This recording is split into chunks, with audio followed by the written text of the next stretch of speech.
सबसे पहले मैं अपने बारे में आपको बताना चाहूँगा, जो लोग ऐसे हैं जो पहली बार आज हमको सुन रहे हैं। मेरा नाम आनंद पांडे है और ऑक्सीनाइन कंपनी का जो मेरा ये सफ़र है, आज से करीब 3.5 साल पहले 27 जनवरी 2017 को हमने शुरू किया था। और 27 जनवरी 2017 का वो जो सफ़र हमने शुरू किया था, आज करीब 3 महीने होने जा रहे हैं। आज हमारे कंपनी के great director Lucky sir, Gagan sir, Sumit sir, Mitesh sir, इन लोगों के गाइडलाइन में और हमारे जिनको मैं अपना आइडियल मानता हूँ, जिनको मैं अपना मेंटर मानता हूँ, हमारे ग्रेट लकी सर और हमारे जो गगन सर हैं, उनके गाइडलाइन में काम करते हुए करीब इन 3 महीने में प्लेटिनम लेवल का मैंने अचीव किया हुआ है। और इस अचीवमेंट के लिए सबसे पहले मैं धन्यवाद देना चाहूँगा अपनी ग्रेट कंपनी को, अपने मेंटर लकी सर को, गगन सर को, सुमित सर को, मितेश सर को और अपनी प्यारी प्यारी टीम को, जो all over UP, all over Chhattisgarh, Delhi, कुछ लोग बॉम्बे, नागपुर, हर जगह पे काम कर रहे हैं। और हमारे टीम के वो सभी चैंपियन, चाहे वो लखनऊ से संजीव वर्मा हो, चाहे लखनऊ से हमारे डायमंड मिस्टर दिनेश हो, चाहे छत्तीसगढ़ से शशिकला जी हो, कुलदीप जी हो, यूपी से हमारे युवंदर यादव हो, देवरिया से राधेश्याम जी हो, ऐसे अनगिनत लोग हैं जिनके प्यार और मोहब्बत की वजह से आज मैं यहाँ आपके सामने खड़ा हूँ। और कसम बताऊं तो बहुत एक्साइटेड हूँ। बहुत एक्साइटेड इसलिए हूँ कि पहली बार, शायद फेसबुक लाइव तो बहुत बार हुआ हूँ सेमिनार में, लेकिन इस तरह की ट्रेनिंग देने का या इन लोगों से बातचीत करने का मुझे मौका मिला है। सो आई एम वेरी एक्साइटेड। और इसके लिए मैं लकी सर, गगन सर का धन्यवाद करना चाहूँगा कि उन्होंने मुझे लायक समझा कि हम आपसे कुछ बातचीत कर सकें। तो क्या आप लोग तैयार हैं कुछ जानकारी हासिल करने के लिए, कुछ बातों को सुनने के लिए? चलिए, बहुत अच्छी बात। तो आज जिस सब्जेक्ट में हम लोग बातचीत करने जा रहे हैं वो बड़ा मजेदार सब्जेक्ट है। आज जो हमारा सब्जेक्ट है, इस पर हम लोग बातचीत करेंगे, वो है who can be A networker, कि नेटवर्कर बनता कौन। आप लोग जितने लोग, आप हो, हम हो, चाहे जितने लोग हो, हम सबको नेटवर्कर बनने की ट्रेनिंग दी जाती है। हम सबको ये ट्रेनिंग दी जाती है कि हम लोग को एक बहुत बड़ा लीडर बनना है, बहुत बड़ा नेटवर्कर बनना है। और इसके लिए हम लोग बहुत तरह के प्रयास करते हैं। हर आदमी दिन रात मेहनत कर रहा है। और जैसा हर ट्रेनिंग और हर सेमिनार में सिखाया जाता है कि अगर आपकी पूरे टीम में 10 से 20 ऐसे लोग हैं जो प्योर नेटवर्कर हैं, तो दुनिया में कोई भी ताकत, ये भी आपको पता है कि ऑक्सीनाइन का टॉप लेवल जो है, ऑक्सीनाइन का टॉप लेवल हम लोग क्राउन करते हैं जहां 20 डायरेक्टर होने चाहिए। मतलब कि अगर आपका 20 नेटवर्कर हैं तो आप ऑक्सीनाइन का टॉप लेवल क्राउन भी अचीव कर सकते हैं और सारे इतिहास बना सकते हैं। और ये भी आपको पता है कि जनरेशन बेस्ड प्लान है, तो यहाँ पे इनकम की कोई गिनती नहीं है। यहाँ पे करोड़ों रुपए आप अर्निंग कर सकते हैं। और जैसा कि आप सब जानते हैं, मेरा खुद का टारगेट है 1 करोड़ रुपया महीना कमाना, और ये आप भी अचीव कर सकते हैं। आप भी इस टारगेट को बना सकते हैं, इसके लिए प्रयास कर सकते हैं। लेकिन उसके लिए हम लोगों को कौन चाहिए? हमें चाहिए नेटवर्कर। करीब आज 18 साल से मैं इस इंडस्ट्री में हूँ। 18 ईयर्स मुझे हो चुका है इंडस्ट्री में। 18 साल में ऑल ओवर इंडिया के अलग अलग कोने में हम लोग गए हैं, अलग अलग लोगों से बातचीत किया है। और इन 18 साल के एक्सपीरियंस के दम पे यहाँ मैं कुछ बताने की हिम्मत कर रहा हूँ, आपको कुछ बताने की जरूरत कर रहा हूँ, क्योंकि ये एक ऐसा टॉपिक है जो शायद आज तक आप लोगों ने बहुत सारी ट्रेनिंग यूट्यूब में देखी होंगी, बहुत सारे लोगों को सुना होगा, लेकिन इस टॉपिक को शायद आपने आज तक किसी ने टच नहीं किया होगा। ये टॉपिक शुरू करने के पहले मैं एक बात और बोलना चाहूंगा। हो सकता है मेरी बताई गई बातों से बहुत लोग सहमत ना हो, लेकिन ये मेरा पर्सनल एक्सपीरियंस है। अगर आप पे ये लागू होता है या आपको लगता है कि हाँ ऐसा है, तो प्लीज कमेंट बॉक्स में जरूर बताइएगा कि हाँ ऐसा है कि नहीं। तो ये बातचीत शुरू करते हैं, who can be A networker, एक नेटवर्कर बनता कौन। क्योंकि सबसे पहले जब हम कॉन्टेक्ट लिस्ट बनाते हैं तो हम अपने कॉन्टेक्ट लिस्ट में उन लोगों की तलाश करने की कोशिश करते हैं जो हमारे साथ लंबे समय तक चलेंगे, जिनके साथ हम उनके सपनों को पूरा करेंगे। लेकिन एक बात गगन सर, लकी सर ने हमेशा समझाई है कि select people with the care. और गगन सर ने हमेशा एक बात बोली है कि ये बिजनेस सिलेक्शन एंड रिजेक्शन का है। सबसे पहली बात तो एक बात मैं आपको बताना चाहूंगा, जो गलती मैंने शुरू में की थी, खासकर शुरू के जो 11-12 साल मेरे डायरेक्टर इंडस्ट्री में रहे, एक बात पहले अपने दिमाग से आप लोग निकाल दें पूरे तरीके से कि हर आदमी नेटवर्कर बन सकता है। हमारी सबसे बड़ी गलती जो है इस बिजनेस की शुरुआत करने की सबसे बड़ी गलती यह है कि जब हम लोग अपनी कॉन्टेक्ट लिस्ट बनाते हैं तो कॉन्टेक्ट लिस्ट बनाने के बाद जितने लोगों का नाम लिखते हैं हम सोचते हैं सब के सब मेरे साथ आ जाएंगे, और यहीं से हमारे अंदर की फ्रस्ट्रेशन, हमारे अंदर की प्रॉब्लम शुरू होती है। आपको इस बात को समझना पड़ेगा कि अगर एक छोटा सा स्कूल भी खुलता है, एक छोटा सा होटल भी खुलता है, तो जो मैनेजर होता है वो मालिक से अच्छा होना चाहिए। अगर मैनेजर मालिक से अच्छा नहीं है तो होटल खराब हो जाएगा, क्योंकि होटल में मैनेजर को बैठना है, मालिक को बिल्कुल नहीं बैठना है। और उसे अच्छे मैनेजर की तलाश करने के लिए सैकड़ों इंटरव्यू होते हैं। उसी तरीके से हमको और आपको इंटरव्यू करना है ये चेक करने के लिए कि ये हमारा नेटवर्कर बन सकता है कि नहीं। सबसे पहले बात दिमाग से निकाल दें आप सभी कि हर आदमी आपके साथ ज्वाइन करेगा, हर आदमी नेटवर्कर बनेगा। मैं अगेन रिपीट कर रहा हूं, जिस तरीके से हर आदमी डॉक्टर नहीं बन सकता, उसके लिए क्वालिफिकेशन एरिया अलग होती है। हर आदमी इंजीनियर नहीं बन सकता, हर आदमी वकील नहीं बन सकता, हर आदमी आईएएस नहीं बन सकता, हर आदमी पीएसएस नहीं बन सकता। उसी तरीके से हर आदमी नेटवर्कर भी नहीं बन सकता। पहले इस बात को दिमाग से निकालना पड़ेगा हम लोगों को कि हर आदमी आपके साथ ज्वाइन करेगा और हर आदमी आपके साथ बिजनेस करेगा। एक बहुत पहले हम लोग एक बात कहा करते थे, फिर उसी बात को रिपीट करना चाहूंगा कि अगर हर आदमी हर काम कर लेगा तो बाकी लोग क्या करेंगे? तो बाकी लोगों को जिस लिए पैदा हुए उनके लिए छोड़िए और आप अपनी ताकत पहचानिए कि आप किस लिए पैदा हुए हैं, आप क्या करना चाहते हैं। तो आइए इस टॉपिक को शुरू करते हैं। हु कैन बी नेटवर्कर, जो नेटवर्कर कौन बनेगा। सबसे पहला जो बेसिक हमारा है, 4 बेसिक में कहा जाता है कि अपनी हमें कॉन्टेक्ट लिस्ट बनानी है। मैंने बहुत बार पिछले इन 3.25 सालों में और डायरेक्ट सेलिंग इंडस्ट्री के पिछले 18 सालों में मैंने बहुत बार लोगों को सुना है कि सर ये बंदा अगर आ जाएगा तो मजा आ जाएगा, ये बंदा मेरे साथ आएगा तो मजा आ जाएगा। दोस्त, पहले इस बात को समझना कि अगर तुम्हें लोहा चाहिए तो पहले तुम्हें चुंबक बनना पड़ेगा। तो आइए जानते हैं कि हमारी कॉन्टेक्ट लिस्ट में किस किस तरह के लोग होते हैं और लोग कैसी कैसी बातें करते हैं। हु कैन बी नेटवर्कर, कि नेटवर्कर आखिर में बनता कौन है।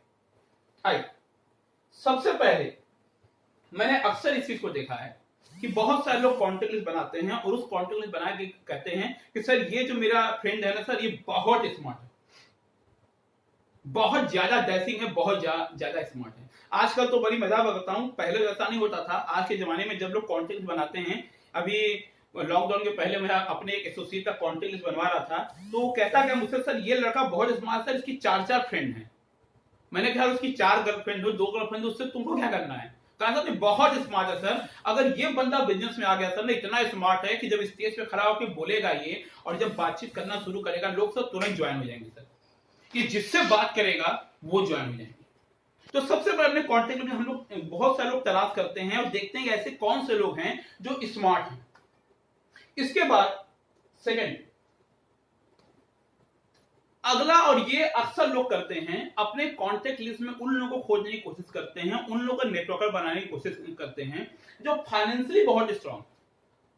अक्सर आपने सुना होगा कि आपके जो खासकर जो लोग प्लान शो करते हैं, उनके जो टीम के लोग हैं वो कहते होंगे सर कि अगर ये बंदा टीम में आ गया सर, इसके पास बहुत पैसे हैं, ये फ्रेंचाइजी ऐसे ले लेगा और सब 5-10 लाख रुपए तो ऐसे लगा देगा, और हमारी एजेंसी फ्रेंचाइजी की तो बड़ी, इसके बाद लाखों रुपए सर, अगर ये आ गया सर ना बहुत पैसे लगा सकता है, बहुत अच्छा काम कर सकता है। तो क्या ये बंदा हमारे काम का है जो फाइनेंशियली स्ट्रांग है? अगला कॉन्टेक्ट लिस्ट में अगला काम हम लोग खोजते हैं उन लोगों को जो बहुत एजुकेटेड होते हैं। अक्सर ऐसा होता है कि जब हम लोग अपने एसोसिएट की कॉन्टेक्ट लिस्ट बनाते हैं तो वो बोलता है सर ये बंदा बीए किया हुआ, ये बंदा एमए किया हुआ, सर ये बंदा पीएचडी किया हुआ, बहुत पढ़ा लिखा बंदा है सर, ये इतना ज्यादा पढ़ा लिखा बंदा है सर कि अगर ये बात समझ गया तो मजा आ जाएगा। नेक्स्ट, जो रूरल एरिया होते हैं, खासकर गांव के एरिया होते हैं, वहां पे ये भी एक टॉपिक आता है कि दोज हु बिलोंग से हाई कास्ट, कि सर ये अपने गांव में या अपने समाज में बहुत ऊंची बिरादरी का है सर, अगर इस बिरादरी का आदमी इस गांव में हमारे साथ आ गया सर ना, तो गांव के सभी लोग इसकी बात मानेंगे और सभी कोई ऐसे ज्वाइन हो जाएगा हमारे साथ। Next, those who luck is very good. अक्सर ऐसा होता है कि जब आपकी कॉन्टेक्ट लिस्ट बनती है तो उस कॉन्टेक्ट लिस्ट में ऐसे लोगों की तलाश करते हैं लोग जिनकी भाग्य बड़ा अच्छा है। अक्सर आपने सुना होगा कि आपके जो टीम के लोग आपसे कहते होंगे कि सर अगर ये बंदा आ गया, इसकी तकदीर से बहुत अच्छी है, 0 से शुरू किया था, आज लखपति हो गया, तो मिट्टी छूता है सोना हो जाती है, अगर ऑक्सीजन भी छुएगा तो सोना हो जाएगी। तो क्या ये लोग हमारे काम के हैं? लेकिन दोस्त, बहुत तकलीफ से मैं बात जो बोलना चाहूंगा और आपको शायद आश्चर्य भी होगा, इसमें से कोई आपके काम का नहीं है। आपके काम का ना ही ये बंदा है जो बहुत स्मार्ट दिखाई देता है, क्योंकि वो स्मार्ट होगा अपने, उससे हमारा बिजनेस का कोई लेना देना नहीं है। ना ही इस बंदे का आपके लाइफ में काम है जो बहुत फाइनेंशियली स्ट्रांग है। अगर आप उसका लाखों रुपए एक बार लगा भी दोगे तो ये कोई स्कीम नहीं है, this is not the scheme. एक बार पैसे लग जाओ आप पैसे कमा लोगे। ना ही ये बंदा आपके काम का है जो बहुत एजुकेटेड है, बल्कि मैं तो ये कहूंगा जो बहुत एजुकेटेड है वो कहीं बात को समझता ही नहीं है। अक्सर मैं एक बात को बोलता हूं कि जो बेवकूफ लोग होते हैं लाइफ में आगे बढ़ते हैं, क्योंकि बुद्धिमान तो इस बात से परेशान रहता है कि काली गाय हरा घास खा के लाल थन से सफेद दूध कैसे देती है। वो कहेगा पहले ये समझाओ कि ये जो काली गाय है हरा घास खा रही है, लाल थन से सफेद दूध कैसे दे रही है। और बेवकूफ कहेगा अरे भाई जैसे जैसे ये पियो पी के आगे बढ़ो ना। तो ये बंदा भी आपके काम करनी है जो बहुत एजुकेटेड है। अगर हम बात करें इस बंदे की जो बहुत अच्छी बिरादरी का है, ये भी आपके काम का नहीं है। और ना ही वो बंदा आपके काम का है जिसका भाग्य बहुत अच्छा है। हो सकता है उसका भाग्य बहुत अच्छा हो, एक बार दो बार तीन बार वो मीटिंग करे, रिस्पॉन्स आ जाए, लेकिन 3 ज्वाइनिंग से इतिहास बनने वाला नहीं है। इसमें से कोई बंदा आपके काम का नहीं। अब आप कहेंगे सर अगर इसमें से कोई बंदा मेरे काम का नहीं है तो नेटवर्कर बनेगा कौन?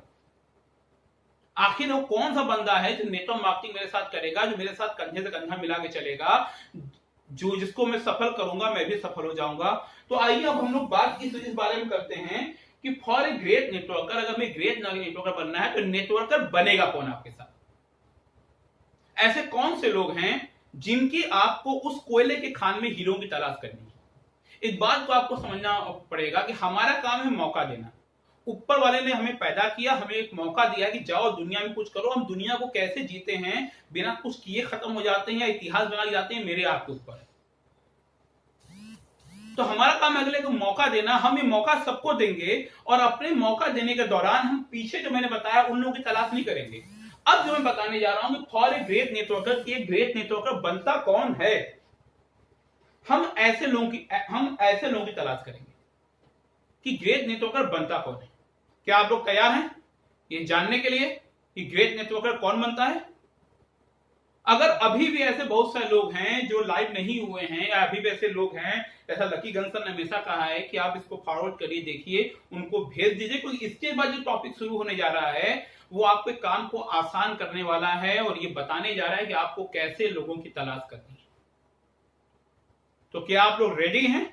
अगर रेडी हैं तो आप लोग 1 सेकंड का 2 सेकंड का टाइम लीजिए, अपने और लोगों से बातचीत कर लीजिए। जो लोग लाइव नहीं आ पाए हैं, मैं आपको 1 मिनट का टाइम प्रोवाइड करता हूं और 1 मिनट के टाइम में अब जो सेशन स्टार्ट होगा बड़ा इंपॉर्टेंट सेशन है आपके लिए, और इसके बाद फिर हम लोग वाइंड अप करेंगे। तो 1 मिनट का मैं आपको टाइम दे रहा हूं कि अभी भी जो लोग ऐसे हैं जो लाइव नहीं आए हैं, बहुत इंपॉर्टेंट टॉपिक बात होने जा रही है।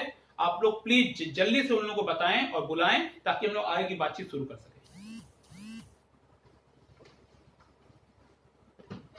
ट्रैवल चैनल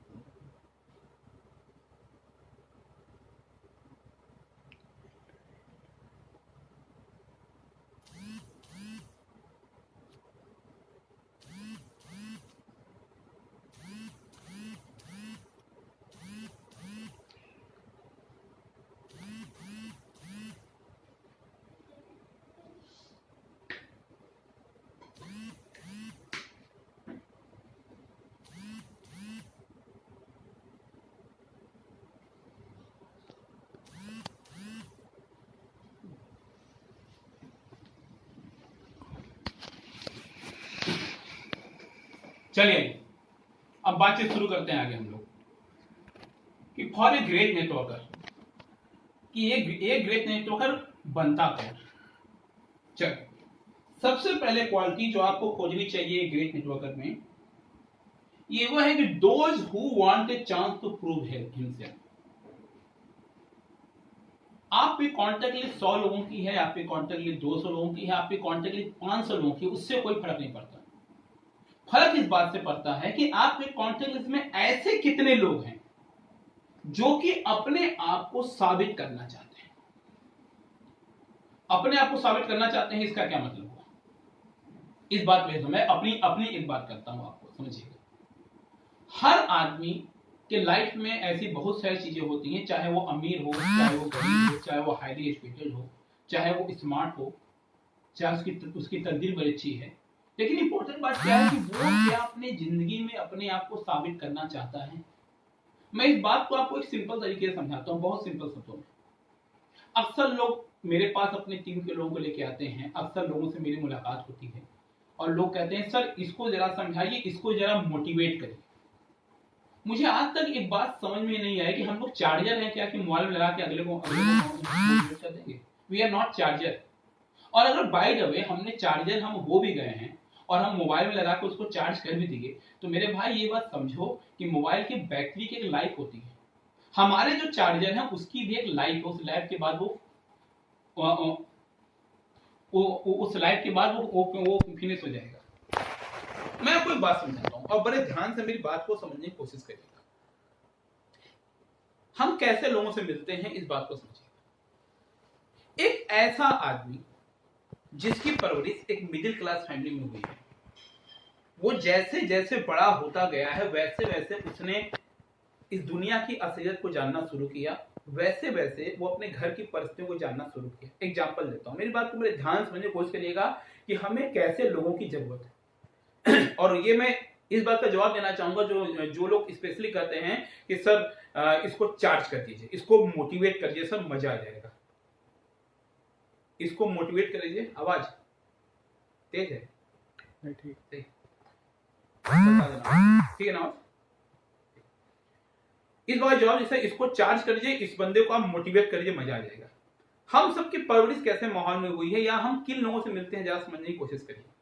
एक आदमी जो मिडिल क्लास फैमिली में पैदा हुआ है, जब वो बच्चा बचपन में तो उसको समझ में आता है नहीं। बचपन में तो उस बच्चे को चाहे एसी के रूम में रखो, चाहे धूप में रखो, उसे फर्क नहीं पड़ने वाला। बहुत बार आश्चर्य होता है कि जो बच्चों को एसी के रूम में रखो उसे बीमारी हो जाती है, बाहर रखने बच्चे को बीमारी नहीं होती। लेकिन हम जब छोटे रहते हैं, हमें फटे कपड़े पहना दो, हमें जो सुबह का नाश्ता है, सुबह के नाश्ते में पुरानी जो रोटी है, रोटी को रोल के करके दे दो, हम सुबह का नाश्ता कर लेते हैं। लेकिन जैसे जैसे बड़े होते हैं, हम समाज में बाहर निकलते हैं, हमें समाज के बारे में जानकारी मिलती है, पता चलता है दुनिया में हो क्या है। और जब हम बड़े होते हैं, जो सबसे पहली चीज हमारी जो जिद होनी शुरू होती है वो खिलौने की होती है। एक ऐसा बच्चा, एक ऐसा लड़का जो कि खिलौना खरीदना चाहता है और उसके जो पिता हैं उसके पता उसको खिलौना नहीं दिला रहे, उस पर थप्पड़ दे रहे हैं। मुझे याद है, बड़ी अच्छी बात याद आई कि जब हम लोग छोटे थे और ट्रेन में सफर करते थे या कहीं जाते थे, जब खिलौने वाला आता था तो मेरे पापा क्या करते थे, उस खिलौने वाले को दूर से भगा दिया करते थे कि आएगा तो खिलौना प्रोवाइड कराना पड़ेगा। तो सबसे पहले एक बच्चा खिलौने की जिद करना शुरू करता है कि सर कि पापा मुझे खिलौना चाहिए, और उसे खिलौना नहीं मिलता। फिर वो थोड़ा बड़ा होता है, फिर होली आती है, दीपावली आती है, उसे नए नए जो क्लॉथ है, नए नए कपड़े चाहिए होते हैं, लेकिन नए नए कपड़े उसको मिलते नहीं हैं। साल में एक बार उसको पहनाए जाते हैं कपड़े। अगर मैं अपनी बात करूं तो हम लोग तो कपड़े को रंगवा के पहना करते थे। कभी पैंट का कलर ग्रीन कराएं, कभी पैंट का कलर कराएं ब्लैक कराएं, और उसी को नया बना के पहनते थे। फिर जब बच्चा और थोड़ा बड़ा होता है तो अपने घर की माहौल देखता है। अगर हम लोग चूंकि किराए के घर में रहा करते थे, शायद आप में से बहुत सारे लोग ऐसे होंगे, आपकी परवरिश ऐसे हुई होगी, तो आप ये देखते हैं कि महीने की 1 तारीख को मकान मालिक घर के बाहर आता है, और महीने की 1 तारीख को मकान मालिक घर के बाहर किराए की बातचीत करता है, और आपकी मम्मी बाहर निकलती हैं, कहती हैं कि अभी उनको सैलरी मिली नहीं है और आप 4 दिन बाद आइएगा। 4 दिन बाद फिर मकान मालिक आता है, और 4 दिन बाद फिर मकान मालिक आने के बाद बोलता है कि भाई मुझे मकान का किराया दे दो। तो मम्मी आपकी बोलती है कि इस महीने खर्चे थोड़े ज्यादा हो गए हैं, अगले महीने ले लीजिएगा, और वो 4 बात सुना के चला जाता है। इसके बाद थोड़े और बड़े होते हैं आप, तो अपने घर में कहासुनी देखते हैं। आप ये देखते हैं कि पापा मम्मी में लड़ाइयां हो रही हैं बाहर। आप कहते हैं कि लड़ाई हो क्यों रही है आखिर? और जब आप बाद में बड़े होते हैं तो आपको ये समझ में आता है कि वो लड़ाई इसलिए हो रही थी कि घर में फाइनेंशियल प्रॉब्लम चल रही थी। मम्मी कहती थी इतने पैसे में घर का बजट कैसे चलेगा, और पापा बोलते इतने पैसे में तुम्हें घर का बजट चलाना पड़ेगा। फिर जब आप थोड़े से और बड़े होते हैं, अगर आपके घर में आपकी बहन है, चलो मेरे घर में मुझसे जो बड़ी मेरी बहन थी, जब उसके शादी की बात चलती है तो आप देखते हैं माँ बाप को नींद नहीं आ रही है, और आपके माँ बाप अच्छा रिश्ता होने के बावजूद भी आपकी बहन की शादी ऐसे घर में कराने को मजबूर हैं जहाँ पे शायद अच्छा नहीं है लेकिन दहेज के पैसे नहीं है, तो वहां पे कराना पड़ता है।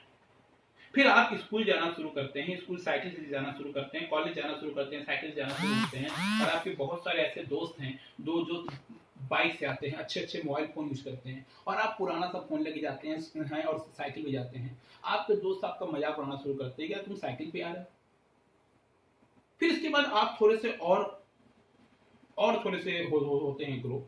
ऐसी बहुत सारी चीजें आप देखते हैं। तो मेरा हमेशा से मेरे दोस्त एक बात कहना रहा है, और फिर इस बात को समझिएगा कि एक बच्चा जो बचपन से इतनी सारी दिक्कतें परेशानियां देखता हुआ बड़ा हुआ है, जो कपड़े को रंगवा के पहन रहा है, अपने घर में पैसे की वजह से आर्थिक तंगी देख रहा है, मकान मालिक उसके घर के सामने उसके माँ बाप को अनाप शनाप बातें बोल बोल के चला जा रहा है, उसकी बहन की सही घर में सही परिवार में शादी नहीं हो रही है, इतना सब देखने के बाद भी जो लाइफ में कुछ करने के लिए मोटिवेट नहीं हुआ, क्या हम और आप उसको मोटिवेट कर सकते हैं? कभी नहीं कर सकते, इम्पॉसिबल। ये आग दिल के अंदर होनी चाहिए। अक्सर लोग मुझसे पूछते हैं कि सर कौन सफल होगा ऑक्सीजन में, कौन बिजनेस करेगा? मेरा हमेशा से कहना रहा है कि ये बिजनेस ये नहीं देखता कि आप काले हो कि गोरे हो, ये बिजनेस ये नहीं देखता कि आप हिंदू हो कि मुस्लिम हो, ये बिजनेस ये नहीं देखता कि आप हाई स्कूल पास हो कि आपने पीएचडी किया हुआ है, ये बिजनेस ये नहीं देखता कि आप स्मार्ट हो कि काले हो, बिजनेस ये देखता है कि तेरे अंदर कुछ करने का दम है कि नहीं, तुम्हारे दिल में कलेजा है कि नहीं। ये बिजनेस केवल एक कलेजा मांगता है, और उस कलेजे वाले आदमी को एक मौका चाहिए। आपने जिस शहर में भी हैं, जिस प्रदेश में भी, वहां आपने देखा होगा लोग कबाड़ी बेच के करोड़पति बन गए, लोग सब्जी बेच के करोड़पति बन गए। क्या उनके पहले किसी ने सब्जी बेचा नहीं होगा? क्या उनके पहले किसी ने कबाड़ बेचा नहीं होगा? एकदम बेचा होगा मेरे दोस्त। लेकिन ऐसा इसलिए हुआ कि उनको एक मौके की तलाश थी। आपको अपने कॉन्टेक्ट लिस्ट में ऐसे बंदे की तलाश करनी है जिसको एक मौके की तलाश है। आपको एक ऐसा बंदा चाहिए जिसको एक मौके की तलाश है। आपको ऐसा बंदा नहीं चाहिए जो पहले से अरबपति है और उसे किसी जरूरत ही नहीं है। आपको अपने कॉन्टेक्ट लिस्ट में ऐसे लोगों की तलाश करनी है जिनको लाइफ में कुछ करने का मौका चाहिए, जिन्होंने आपसे कहा हो कि यार मुझे लाइफ में कुछ मौका मिल चाहिए ताकि मैं अपने को साबित कर सकूं। आज हम लोग यहाँ पे क्यों हैं? आज हम हैं, लकी सर हैं, गगन सर हैं, या अभी कुछ दिन पहले हमारे ऑक्सीजन के पल मुर्गे चौधरी जी का सेशन हुआ, उनकी वाइफ पायल जी का सेशन हुआ। इन सब लोगों को वॉच करिए। क्या ये बहुत स्मार्ट है? क्या आज हमारे जो ऑक्सीजन के पल मुर्गे चौधरी 5 फुट 6 फीट 7 फीट के हैं? क्या उनके बहुत बड़े शरीर में हैं, सोले हैं? ऐसा नहीं मेरे दोस्त। आपने जब मुर्गे चौधरी जी की स्टोरी सुनी होगी, या आपने लकी सर की स्टोरी सुनी होगी, या आपने गगन सर की स्टोरी सुनी होगी, किसी की स्टोरी सुनिएगा, आप सब में एक कॉमन चीज ध्यान रखिएगा कि इन सबके दिल में आग लग रही थी, इन सभी को एक मौके की तलाश थी। तो सबसे पहले नेटवर्कर वो बनेगा जिससे अपने को साबित करने के लिए एक मौके की तलाश है, जो एक मौका चाहता है साबित कर। जितने लोगों ने उसकी बेइज्जती की है, जितने लोगों ने उसका हंसी मजाक उड़ाया है, जितने लोगों ने उसके परिवार की बेइज्जती की, उस सबको साबित कर सके कि मैं सही था, मेरी परिस्थितियां गलत थी। आज अगर दोस्त मैं अपनी बात करूं, आज वो बंदा जो साफ बोल नहीं पाता था, वो बंदा जो किराए के मकान में रहा करता था, वो बंदा फेसबुक लाइव पर क्या आपसे बातचीत कर रहा है। ऐसा सिर्फ इसलिए है क्योंकि हम सभी को मौके की तलाश थी। तो आपको अपने कॉन्टेक्ट लिस्ट में किसी को नेटवर्कर बनाना है, या आपको खुद नेटवर्कर बनना है, तो सबसे पहले ये देखिए क्या आपके दिल में आग है, क्या आपको वाकई में मौके की तलाश थी। ऑक्सीजन एक माध्यम है, मेरी बात को ध्यान समझिएगा।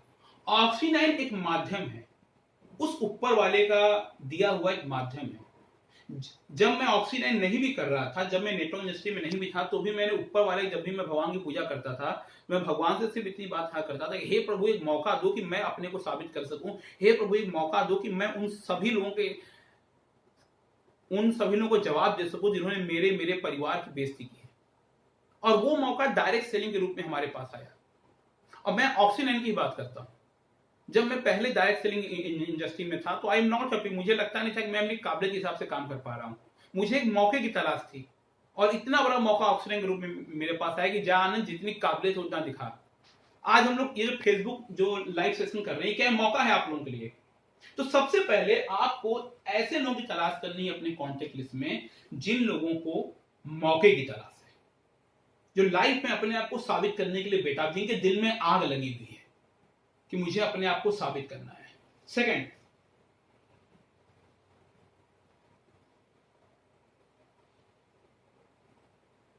अब पहली बार कर रहा हूं,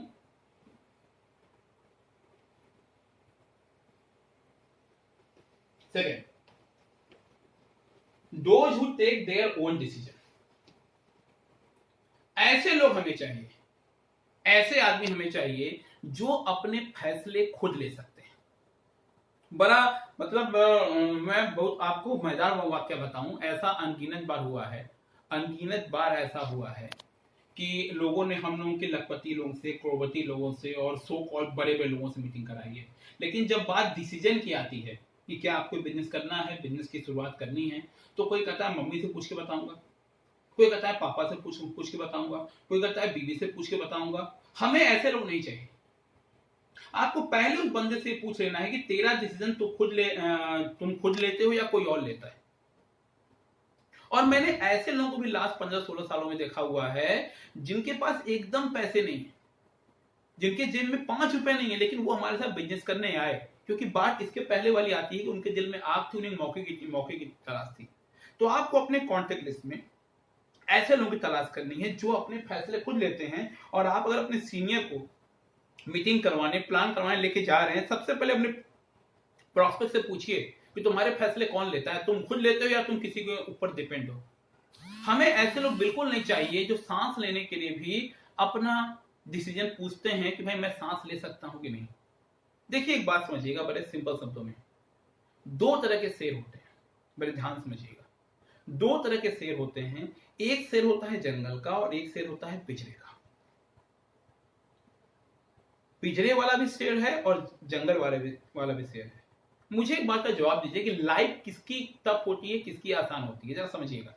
जो पिंजरे वाला शेर है उसको टाइमली खाना मिलता है, उसे शिकार करने के लिए बाहर बिल्कुल जाना नहीं पड़ता है, बैठे बैठे खाना मिलता है। पिंजरे वाले शेर को हफ्ते में एक बार शैम्पू लगा के उसको तैयार किया जाता है, उसको साबुन से शैम्पू लगा के उसको नहलाया जाता है।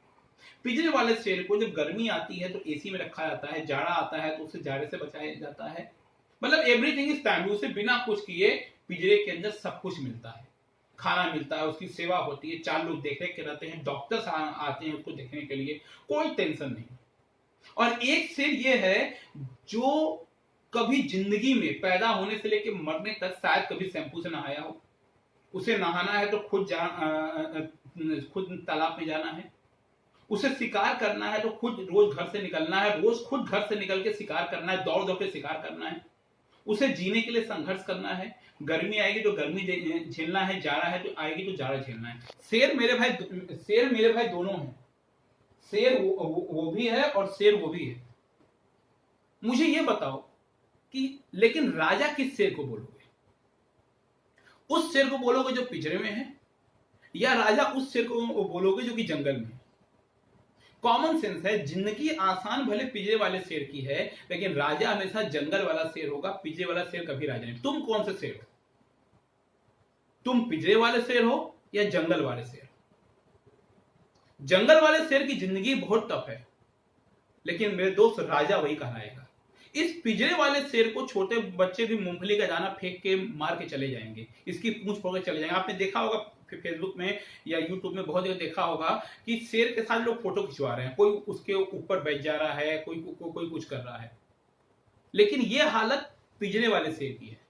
क्या जंगल वाले शेर को कोई पत्थर मार के जा सकता है, या कोई जंगल वाले शेर का फोटो जाके खिंचवा सकता है?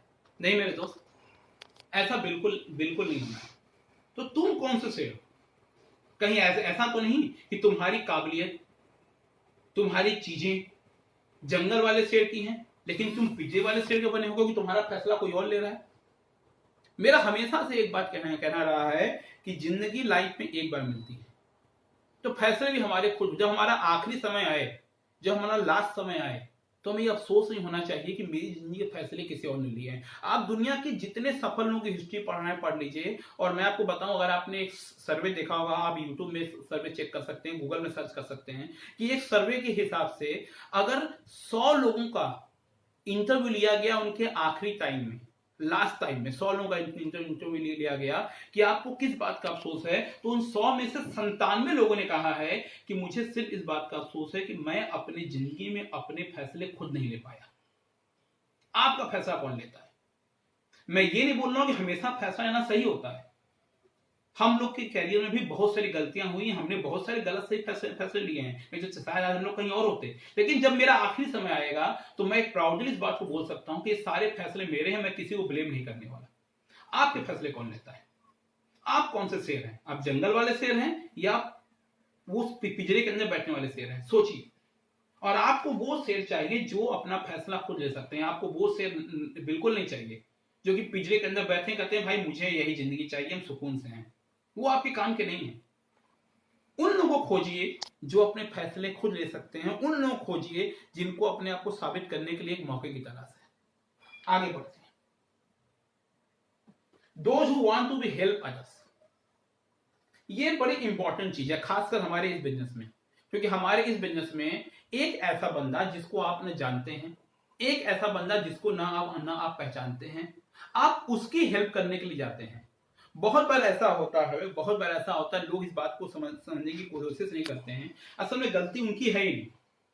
अक्सर आप लोगों के साथ ऐसा होगा, हम लोग से ऐसा हुआ है, खासकर जो हमारे ऑक्सी लाइन के टॉप जो मेन हैं लीडर्स, जो बड़े बड़े लीडर्स हैं, अक्सर हम लोग से ऐसा होगा। और लकी गंग सर के साथ तो ऐसा पता नहीं 18 साल में कितनी बार हुआ होगा, 20-22 सालों में, कि हम लोग लोगों के लिए काम करने जाते हैं, लोगों को समझाने के लिए जाते हैं, उनके भले के लिए जाते हैं। जरा सोचिएगा एक चीज को, आज के जमाने में जहां खून का रिश्ता काम नहीं आता, आज के जमाने में जहां कोई किसी की हेल्प नहीं करता, वहां एक ऐसा बंदा जो आपको नहीं जानता है, जो आपसे कभी मुलाकात नहीं किया है, वो बंदा आपके लिए अपना घर छोड़ के, अपना परिवार छोड़ के, अपनी फैमिली छोड़ करके, अपने पैसे लगा करके आपके लिए काम करने जाता है, आपके लिए मेहनत करने जाता है। और सबसे मजेदार बात यह है, जिसके लिए मेहनत करने जाता है वही उसको रिस्पॉन्स नहीं देता। शुरू में मेरे साथ ऐसे बहुत बार गलतियां हुई हैं कि मैं कहीं की मीटिंग करने के लिए गया, मैं कहीं काम करने के लिए गया, और जहां जिसके लिए मैं काम करने के लिए गया हूं, वो बंदा कहता है क्या सर मेरे घर में बहुत जरूरी काम है सर, और हम आपसे मिलने आ नहीं पाएंगे। मुझे बड़ी हंसी आती है कि क्या मेरे पास काम नहीं है? क्या काम आप ही के पास है? ऐसा होता क्यों? ऐसा मेरे तो इसलिए होता है, और गलती उस बंदे की नहीं होती है। आप जरा आदमी की प्रॉब्लम समझना शुरू करिए। गलती उस बंदे की नहीं है जो बंदा आने से मना कर रहा है, या जो आपकी बात को नहीं समझ। अभी फेसबुक लाइव भी हो रहा है, क्या lucky sir, Gagan sir, Murgesh Chaudhary, चाहे हमारे हेमंत श्रीवास्तव जी, ऐसे अनगिनत लोग हैं जो बाई फोन आपसे बातचीत कर रहे होंगे, फेसबुक लाइव हो रहा है। क्या हम घर में आराम नहीं कर सकते? लेकिन हम ये ट्रेनिंग कर रहे हैं। हमें ट्रेनिंग करने का कौन सा फायदा है? क्या हमें 1 लाख मिल जाएगा या 4 लाख मिल जाएगा? लेकिन फिर भी हम घर में बैठ के आप जैसे लोगों के लिए जो लाइफ में सफल होना चाह रहे हैं, कोशिश कर रहे हैं। लेकिन ऐसे बहुत सारे लोग हैं जिनको ये बात नहीं समझ में आती। अभी लकी सर का सेशन चल रहा था करीब 8-10 दिन पहले, उन्होंने बड़ी अच्छी बात बोली, अगर आपने ध्यान दिया होगा तो। उन्होंने कहा कि इतने सारे लोग फ्रेंड रिक्वेस्ट हमको भेज रहे हैं, और फ्रेंड रिक्वेस्ट भेज के बहुत सारे लोग लाइव में आ रहे हैं, लेकिन उससे ज्यादा तकलीफ मुझे इस बात की है कि फ्रेंड रिक्वेस्ट 500 आए हुए हैं और लाइव केवल 100 से 150 लोग आए हुए हैं। उन सारे 300 लोगों की गलती नहीं है, उन लोगों की गलती नहीं है जो आपका साथ नहीं दे रहे हैं। गलती उनकी परवरिश की, उनकी सोच की है।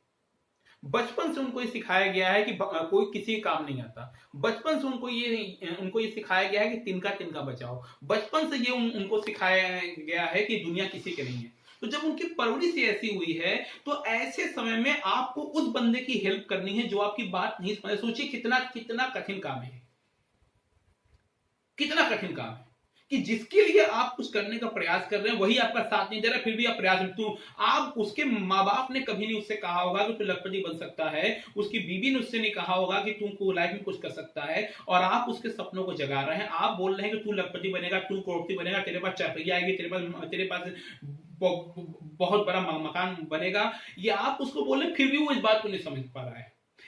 ये तब होगा जब आपके दिल में दूसरों की हेल्प करने की भावना है। अपने अंदर झांक के देखिएगा कि क्या कभी ऐसा हुआ है कि कोई जो छोटे बच्चे, कभी आप देखते होंगे पेन बेच रहे हैं। कभी आपने देखा होगा कि जो बड़े बड़े गुब्बारे होते हैं, बच्चे गुब्बारे बेच रहे हैं। कभी आपने ऐसा किया है कि कोई जरूरत नहीं है आपको, फिर भी बच्चे के चेहरे पे खुशी आ जाए इसलिए आपने उसका गुब्बारा खरीद लिया, उसका जो पेन है उसका पेन खरीद लिया। कभी ऐसा हुआ है कि जिससे आपका कोई लेना देना नहीं है, लेकिन वो बंदा टीवी में आपने देखा, वो बंदा सफल हो गया और आपको खुशी हो रही है। अभी मैं एग्जांपल उस जो इस बार का बंदा हुआ है इंडियन आइडल, सनी हिंदुस्तानी, मेरी उससे ना मुलाकात है, मेरी ना ही उससे उस बंदे से बातचीत है, लेकिन जब मैं YouTube में उसके गाने सुनता हूं, उसकी जर्नी देखता हूं, अगर आपको टाइम मिलेगा तो आज YouTube में जाइएगा, सनी हिंदुस्तानी का फर्स्ट आइडल देखिएगा। जो पहला उसने सेशन देने आया था, चप्पल पहन के बंदा आया था, पैंट था, व्हाइट रंग का टी शर्ट था, और जब उस बंदे ने गाना गाया तो जो सिंगर उन्होंने उनको 1 लाख रुपया दिया। वो बच्चा उस चप्पल से, उस सैंडल से इंडियन आइडल बना, और आज हम आप उसकी बात कर रहे हैं। उस बंदे से मेरा कोई लेना देना नहीं, लेकिन उसकी सफलता मुझे खुशी हो रही। ऐसे ही अनगिनत एग्जांपल्स हैं। क्या आपके अंदर वो दिल है? क्या आपको लोगों की हेल्प करके खुशी होती है? पिछले 18 ईयर्स में बिलीव मानिए, मैंने क्या कमाया, क्या गवाया, क्या खाया, क्या पिया, वो बात सेकेंडरी है, लेकिन मुझे खुशी इस बात, मुझे आज भी याद है कि पहली बार मेरे टीम में मेरा एक एसोसिएट था, मेरे बैग उसकी बाइक आई थी, और जब उसकी बाइक आई थी तो मुझे रात भर बड़ी खुशी हुई थी। मुझे बात खुशी हुई थी कि यार उस बंदे की बाइक आ गई। न जाने पिछले इन सालों में न जाने कितने लोगों की 4 पहिया गाड़ी आई, न जाने कितने जो बहनें हैं उनकी शादी हुई। और मुझे एक वाक्य बड़ा अच्छा मैं जिक्र करना चाहूंगा। हमारे एक फ्रेंड थे, ठीक है, उनकी फैमिली हिंदू नहीं थी, उनकी फैमिली थी मुस्लिम। मुस्लिमों में हज जाने का होता है रिवाज। तो हमारे जो टीम का डाउनलाइन था, जिसकी फैमिली थी मुस्लिम, वो अपने माँ बाप को हज भेज नहीं पा रहा था। उस बंदे ने मेरे साथ काम करना शुरू किया, उसका ड्रीम लिस्ट बना, उस बंदे का नीड लिस्ट बना। उसने लिखा मेरे माँ बाप को मुझे हज भेजना है, और हम लोगों ने मिलकर काम करना शुरू किया। और मुझे आज भी वो दिन याद है, बनारस में हम लोगों का इंग्लिश लाइन में हज का कैंप लगता है। जब वो बंदा अपने माँ बाप को हज पे भेजने जा रहा था तो मुझे उसके पिता ने स्पेशली बुलाया, और जब मैं वहां पे गया तो उनकी आंख से आंसू निकल रहे थे कि आनंद जी, आपने वो करा दिया जो मेरा बेटा कभी नहीं कर पाता, और मेरे आंख से आंसू निकल रहे थे। ऐसे न जाने कितनी बार आंसू निकले हैं जब हमारे टीम का वो बच्चा जो बोल नहीं पाता है। ऐसे अनगिनत लोग हुए हैं हमारे साथ, आपके साथ भी हुए होंगे। ऐसे लोग जो चप्पल पहन के घूम रहे हैं, ऐसे लोग जिनको बोलना नहीं आता था। एक दिन ऐसा आता है वो बंदा स्टेज पे जाता है, और स्टेज पे जाके माइक पकड़ता है, कोट पैंट टाई से याद आया, ऐसे तो अनगिनत केस हुए हैं जो अपने शादी में कोट पैंट टाई नहीं पहने, लेकिन ऑक्सीजन आई के मीटिंग सेमिनार में उन्होंने कोट पैंट टाई पहनी। लोगों ने कहा है कि सर आज तक मैं अपने शादी में कभी कोट पैंट टाई नहीं पहना, लेकिन सेमिनार में कोट पैंट टाई पहन के आया हूं। तो जब वो बंदा जो बोल नहीं पाता था, जब वो बंदा जिसकी कोई अचीवमेंट नहीं थी, जब वो बंदा स्टेज से बोलता है, तो जिस दिन ऐसा होने लगेगा समझिएगा मेरी बात को, कि वो बंदा स्टेज से बोलेगा और आपके आंख से आंसू नीचे निकल रहे होंगे, उस दिन समझिएगा आपने नेटवर्कर बनने की शुरुआत की है। अगर ये आपके साथ नहीं हुआ है तो आप आज तक नेटवर्कर बनने की शुरुआत ही नहीं कर पाए। अगर रात को सोते वक्त आप अपने सपनों के बारे में सोचते हुए सो रहे हैं तो आप नेटवर्कर नहीं बन सकते। आप नेटवर्कर तब बनेंगे जब रात को सोते वक्त आप अपनी टीम के सपनों के बारे में सोचेंगे। आप ये सोचेंगे कि इसके सपने कैसे पूरे होंगे। तो तीसरी और सबसे इंपॉर्टेंट चीज जो आपके अंदर होनी चाहिए, क्या आपको दूसरे की हेल्प करके खुशी मिलती है कि नहीं मिलती। अगर आपको दूसरे की हेल्प करके खुशी मिलती है तो आप नेटवर्कर बन सकते हैं। लेकिन आप सिर्फ अपने बारे में सोच रहे हैं, सिर्फ अपना फायदा सोच रहे हैं, तो आप नेटवर्कर कभी जिंदगी में नहीं बन सकते। अगली चीज, दो यू लाइक सुपर हीरोज, आज भी याद है वो आता था स्पाइडरमैन, आता था हीमैन, और उसकी संडे को टाइमिंग शाम को 5 बजे हुआ करती थी। ठीक है, उसकी जो संडे को टाइमिंग शाम को 5-6 बजे हुआ करती थी। और जब स्पाइडरमैन आता था, ये ऐसे फेंका करता था, ऐसे इसके हाथ से निकलता था रस्सी और कूद के जाया करता था। हीमैन आता था, अगर आपको याद होगा, मुझे याद अच्छे तरीके से, वो शेर की सवारी करता था, तलवार निकालता था, पता नहीं क्या बोल रहा था, हीमैन ऐसे कुछ बोलता था, ऊपर से बिजली करती थी, समथिंग ऐसा हुआ करता था। तो जब मैं हीमैन और स्पाइडरमैन को देखा करता था, ऐसे बहुत सारे सुपर हीरो थे। फिर हम लोग जब थोड़े से बड़े हुए तो कॉमिक्स आना शुरू हुई, चाचा चौधरी आना शुरू हुआ, एक साबू कैरेक्टर था वो आना शुरू हुआ। जब वो कॉमिक्स पढ़ा करते थे, जब इस तरह के सुपर हीरोज को देखते थे, स्पाइडरमैन और हीमैन को देखा करते थे, तो मन में ये बात आती थी यार कि अगर हमको भी कुछ ताकत मिल जाए इस तरीके की, हम भी उड़ के कहीं से कहीं चले जाएं। अगर हमारे पास भी इस तरह रस्सी हो, इस तरह की तलवार हो और चाचा चौधरी का दिमाग हो, मतलब कि वो सुपर हीरोज बनना चाहते थे, उसकी ताकत चाहते थे कि यार ऐसी कोई ताकत हो जाए, मैं भी उड़ के यहाँ चला जाऊं, मैं भी उड़ के वहां पहुंच जाऊं, मैं भी ये कर लूं, मैं भी ये कर लूं। जरा अपने छोटेपन को याद करिए, अपने बचपने को याद करिए, और अपने बचपने को याद करके देखिए कि क्या जिंदगी में कभी ऐसा हुआ है कि आप जब हीमैन देख रहे हो, स्पाइडरमैन देख रहे हो, चाचा चौधरी देख रहे हो, तो आपके दिल में ये बात आई हो यार हमको भी ये ताकत चाहिए एक बार। आप सोचिए, हम लोग फिल्में देखते हैं, ऋतिक रोशन की हम लोग देखते हैं, कृष्ण देखते हैं, बहुत सारी फिल्में देखते हैं, हमें पिक्चर क्यों अच्छी लगती है? हमें फिल्में इसलिए अच्छी लगती है कि हम भी वैसा बनना चाहते हैं, हम भी सुपर हीरो बनना चाहते हैं, हम भी ऋतिक रोशन की तरह किसी की तरह कुछ करना चाहते हैं, हम भी स्पाइडरमैन की तरह कुछ करना चाहते हैं, हीमैन की तरह कुछ करना चाहते हैं, लेकिन आज तक कर नहीं पाए। अगर आप उन बंदों में से हैं या आपके कॉन्टेक्ट लिस्ट में वो बंदे हैं जिनको सुपर हीरोज पसंद थे और जिनको वो ताकत चाहिए थी, तो वो बंदा आपके काम का है। अब आप कहोगे वो बंदा आपके काम का क्यों सर? मेरे दोस्त, ये डायरेक्ट सेलिंग इंडस्ट्री तुम्हें सुपर हीरो बनाती है, बहुत बड़ा सुपर हीरो। सुपर हीरोज क्या करते हैं? सुपर हीरोज लोगों की हेल्प करते हैं। तुम क्या करते हो?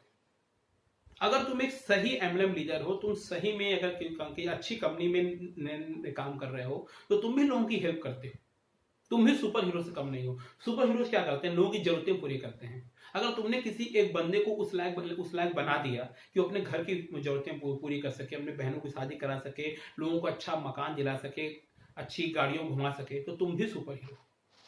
सुपर हीरोज क्या करते हैं? जहां चाहते हो वो वहां पहुंच जाते हैं, तुम भी पहुंच सकते हो। आज मैं यहाँ पे हूं, मैं इस लॉकडाउन पीरियड की बात कर रहा हूं। अनगिनत ऐसे लोग हैं जो बिजनेस कर रहे हैं, दुकानों में जा रहे हैं, सामान बेच रहे हैं, बहुत मेहनत कर रहे हैं, लोगों की जो हेल्प है, लोगों की हेल्प कर रहे हैं। लेकिन आज मैं यहाँ पे हूँ, लेकिन फेसबुक लाइव पे तो सबके साथ हूँ। आज मेरा बिजनेस हर जगह चल रहा है, घर में बैठे हुए। आज lucky sir business sir Amritsar में है, लेकिन चाहे गुजरात हो, चाहे चेन्नई हो, चाहे यूपी हो, अनगिनत प्रदेशों में उनके काम चल रहे हैं। क्या ये सुपर हीरो से कम है? डायरेक्ट सेलिंग इंडस्ट्री आपको मौका देती है सुपर हीरो बनने का, कि आप भी लोगों के काम आ सके, और ये ताकत देती है आपको। अक्सर में जब हमारे बगल में ही, बनारस के बगल में एक जगह है इलाहाबाद, जिसका नाम आजकल बदल के प्रयागराज रखा गया है। इलाहाबाद में क्या होता था? इलाहाबाद में क्या होता है, आईएएस पीसीएस और सिविल की तैयारी करने वाले बच्चे बहुत ज्यादा है। जब भी उनसे मेरी मुलाकात होती थी, जब भी उनसे मेरी बातचीत होती है, अभी तो बहुत सारे ऐसे लोग हैं, जब हम लोग मीटिंग करने जाया करते थे, तो लोग कहा करते थे सर कि हम डॉक्टर बनना चाहते हैं, कोई कहता है हम इंजीनियर बनना चाहते हैं, कोई कहता है हम आईएएस बनना चाहते हैं, कोई कहता है हम वकील बनना चाहते हैं। एक बात समझना, एक बड़ी इंपॉर्टेंट बात समझा रहा हूं, उस बात को अगर आप समझ सको तो, एक आदमी एक जिंदगी में एक काम कर सकता है। या तो डॉक्टर बन सकता है, या तो इंजीनियर बन सकता है, या तो वकील बन सकता है, या आईएएस बन सकता है, या किसी पार्टी का बड़ा पॉलिटिकल लीडर बन सकता है। लेकिन एक नेटवर्कर होता है जो एक ही जिंदगी में सारे काम करता है, लाइक ए सुपर हीरो। अब आप कहोगे कैसे? समझना, डॉक्टर क्या करता है? डॉक्टर लोगों के शरीर का, लोगों के दिमाग का इलाज करता है। हम क्या करते हैं? हम ऑक्सीनाइन प्रोडक्ट के थ्रू, पैराबिन प्रोडक्ट के थ्रू लोगों का इलाज करते हैं, किसी का स्किन ठीक करते हैं, किसी की प्रॉब्लम आने वाली बीमारियों से उसको बचाते हैं।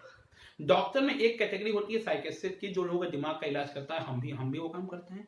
वकील क्या करता है? वकील जाके बहस करता है, बहस करके केस को जीतता है, केस को जीत करके पैसे कमाता है। हम भी क्या करते हैं? अगर डेली आप 5 प्लान कर रहे हो, डेली आप 15 प्लान कर रहे हो, डेली आप बहस कर रहे हो, डेली आपका चल रहा है केस, और उसके लिए आपको कोर्ट जाने की भी आवश्यकता नहीं। इंजीनियर क्या करता है? लोगों का मकान बनाता है, आप भी लोगों का बनाते हैं मकान। आईएएस क्या करता है? आईएएस के हिस्से में एक जिला होता है, इसकी देखरेख करता है। अगर आप एक सही नेटवर्कर हो तो जिला क्या, पूरा प्रदेश, पूरे देश को आप प्रधानमंत्री का लेवल अचीव कर सकते हो। तो नेटवर्क मार्केटिंग ऐसी इंडस्ट्री है जहां आप सुपर हीरो, जहां ये सारे काम आप एक ही जिंदगी में कर सकते हैं। आप यहाँ डॉक्टर की तरह इलाज भी कर सकते हैं, वकील की तरह बहस भी कर सकते हैं, इंजीनियर की तरह मकान भी बना सकते हैं, नेता की तरह पूरी दुनिया में काम भी कर सकते हैं, आईएएस की तरह अपने जिले प्रदेश को भी संभाल सकते हैं। आप वही काम करते हैं जो एक सुपर हीरो करता है। तो ये सोचने की बात है कि क्या आपके दिल में कभी सुपर हीरो बनने की तमन्ना आई है कि नहीं आई है? अगला, नेक्स्ट, ये बड़ा इंपॉर्टेंट टॉपिक है, और ये पहले इंपॉर्टेंट टॉपिक था नहीं, जो पहले हम लोग की शादी नहीं हुई थी, पहले हम लोग के जो छोटे जो फैमिली नहीं हुई थी, लेकिन आज मैं इसकी इंपॉर्टेंस समझता हूं कि those who want to become a hero in his family, ये खासकर उनको समझने की जरूरत है जिनके परिवार में उनके बच्चे हैं, कि ऐसे लोग, ऐसे शुद्ध भाषा में कहूं ऐसे फादर, ऐसे पिता आपके इस बिजनेस को करेंगे जो ये नहीं चाहते कि उनका बच्चा दूसरे को हीरो मारे और उनको जीरो माने। ये बंदा करेगा जो मुंह से ये निकलवा, ये बिजनेस वो बंदा करेगा जो अपने बच्चों के मुंह से ये सुनना चाहता है कि मेरा पापा मेरा हीरो है। ये बिजनेस वो नहीं कहेगा कि आपके बच्चे कहेंगे शाहरुख खान, अमिताभ बच्चन, सचिन तेंदुलकर, विराट कोहली हमारे हीरो है। ये बिजनेस वो बंदा करेगा जो अपने, एक बात लकी सर हमेशा कहते हैं और फिर उनकी बात को रिपीट करना चाहूंगा कि हर बाप चाहता है कि उसका बच्चा हीरो बने, हर बाप चाहता है कि उसका बच्चा सफल हो, लेकिन हम ये भूल जाते हैं कि हर बच्चा भी चाहता है कि उसका बाप उसका हीरो बने। अगर बाप अपने बच्चे को हीरो देखना चाहता है तो मेरे भाई बच्चा भी तो जो अपने बाप को हीरो देखना चाहता है। मैं कभी, मेरी एक बेटी है समृद्धि, अभी बेटा शिवान से बहुत छोटा है, लेकिन मैं कभी ये नहीं चाहूंगा, और मेरी एक लाइन यूज कर रहा हूँ, आपको शायद बात को समझ सके। मेरी बेटी अक्सर एक बात करती है, चूंकि हम घर में रहते हैं कम, मेरी वाइफ बच्चों को संभालती है, मेरी वाइफ बच्चों को देखती है, तो जब मैं घर में आता हूँ ज्यादा बदमाशी करना शुरू करती है, और जब मैं कहता हूँ बदमाशी क्यों कर रही हो, खाओगी मार, तो एक लाइन यूज करती है कि पापा तुम हो ना, तुम इसको संभाल लोगे, हमको मार खाने से बचा लोगे। ये लाइन मेरे दोस्त बड़ी छोटी है, अगर इसकी गहराई समझेंगे तो बड़ा बहुत बहुत अच्छा लगेगा आपको। मतलब वो बोलती क्या है कि पापा तुम हो संभाल लोगे।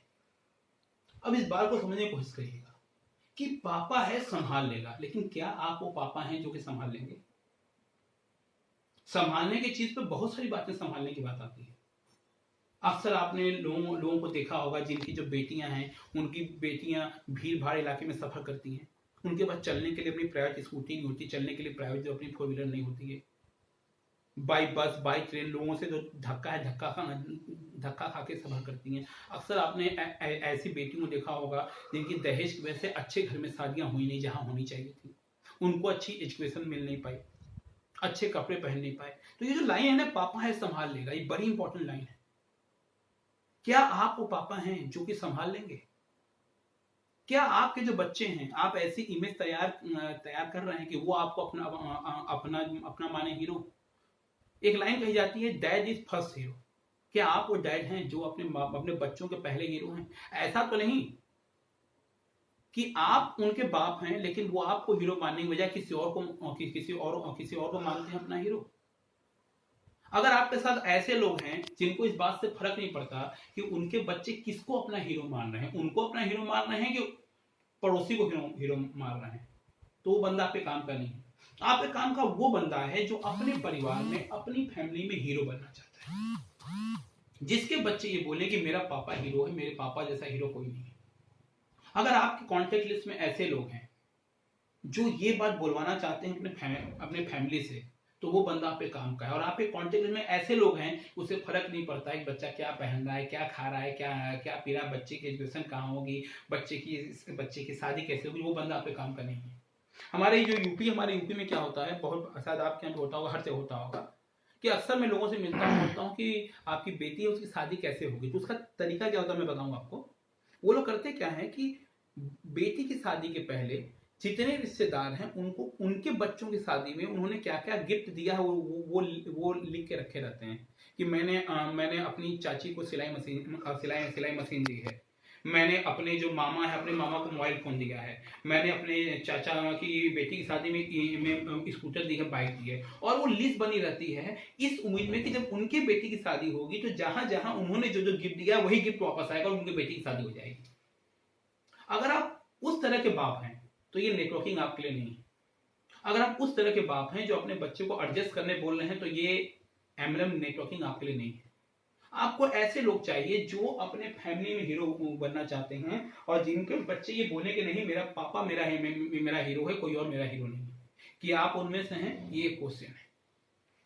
नेक्स्ट, यहाँ पे मैं एक अपने जो मेंटोर लकी सर हैं उनकी बात जरूर कहना चाहूंगा। आपने अक्सर उनके मुंह से सुना होगा और मुझे एक बात लकी सर ने बताई बहुत अच्छी लगी थी इसी सेशन में कि 1994 में उन्होंने सपना देखा था कि बड़ा सा मकान होगा। 2007 में उन्होंने इसे पूरा किया। अपने पापा के जो सपने हैं, अपने पापा के जो सपनों को पूरा करने के लिए वो सारी चीज की जो वो कर सकते थे, क्योंकि लकी सर के पापा उनके हीरो थे, इसलिए आज लकी सर यहाँ पे हैं। अगर आप चाहते हैं, जरा मेरी बात समझिएगा, अभिषेक बच्चन के हीरो कौन है? अमिताभ बच्चन है। अर्जुन तेंदुलकर का जो हीरो कौन है? सचिन तेंदुलकर है। हमारे जो लकी सर हैं उनका हीरो कौन है? उनके पापा हैं। मुकेश अंबानी का हीरो कौन है? धीरूभाई अंबानी है। मैं आपको यह समझाने की कोशिश कर रहा हूं कि वही बच्चे आगे निकलेंगे जहां उनका बाप उनका हीरो होगा। अगर आपके बच्चे किसी और को अपना हीरो मानते हैं तो आप ये भूल जाइएगा कि वो आपकी बात मानेंगे। इस बात को सीरियसली सोचिएगा जरूर। अगली चीज, दोज हु लाइक चैलेंजेस। ये बिजनेस करेगा कौन? ये बिजनेस वो बंदा करेगा जो लाइफ में एक्साइटमेंट पसंद करता है, जो चैलेंजेस पसंद करता है। दो तरह के लोग होते हैं। फिर वही बात आते हैं, शेर वाली बात पे आते हैं। एक शेर वो है जिसे घर में बैठे बैठे, पिंजरे में बैठे बैठे सब कुछ मिल जा रहा है, वो आप पे काम करनी, यहाँ पे काम का वो शेर है जो जंगल में बाहर निकल रहा है।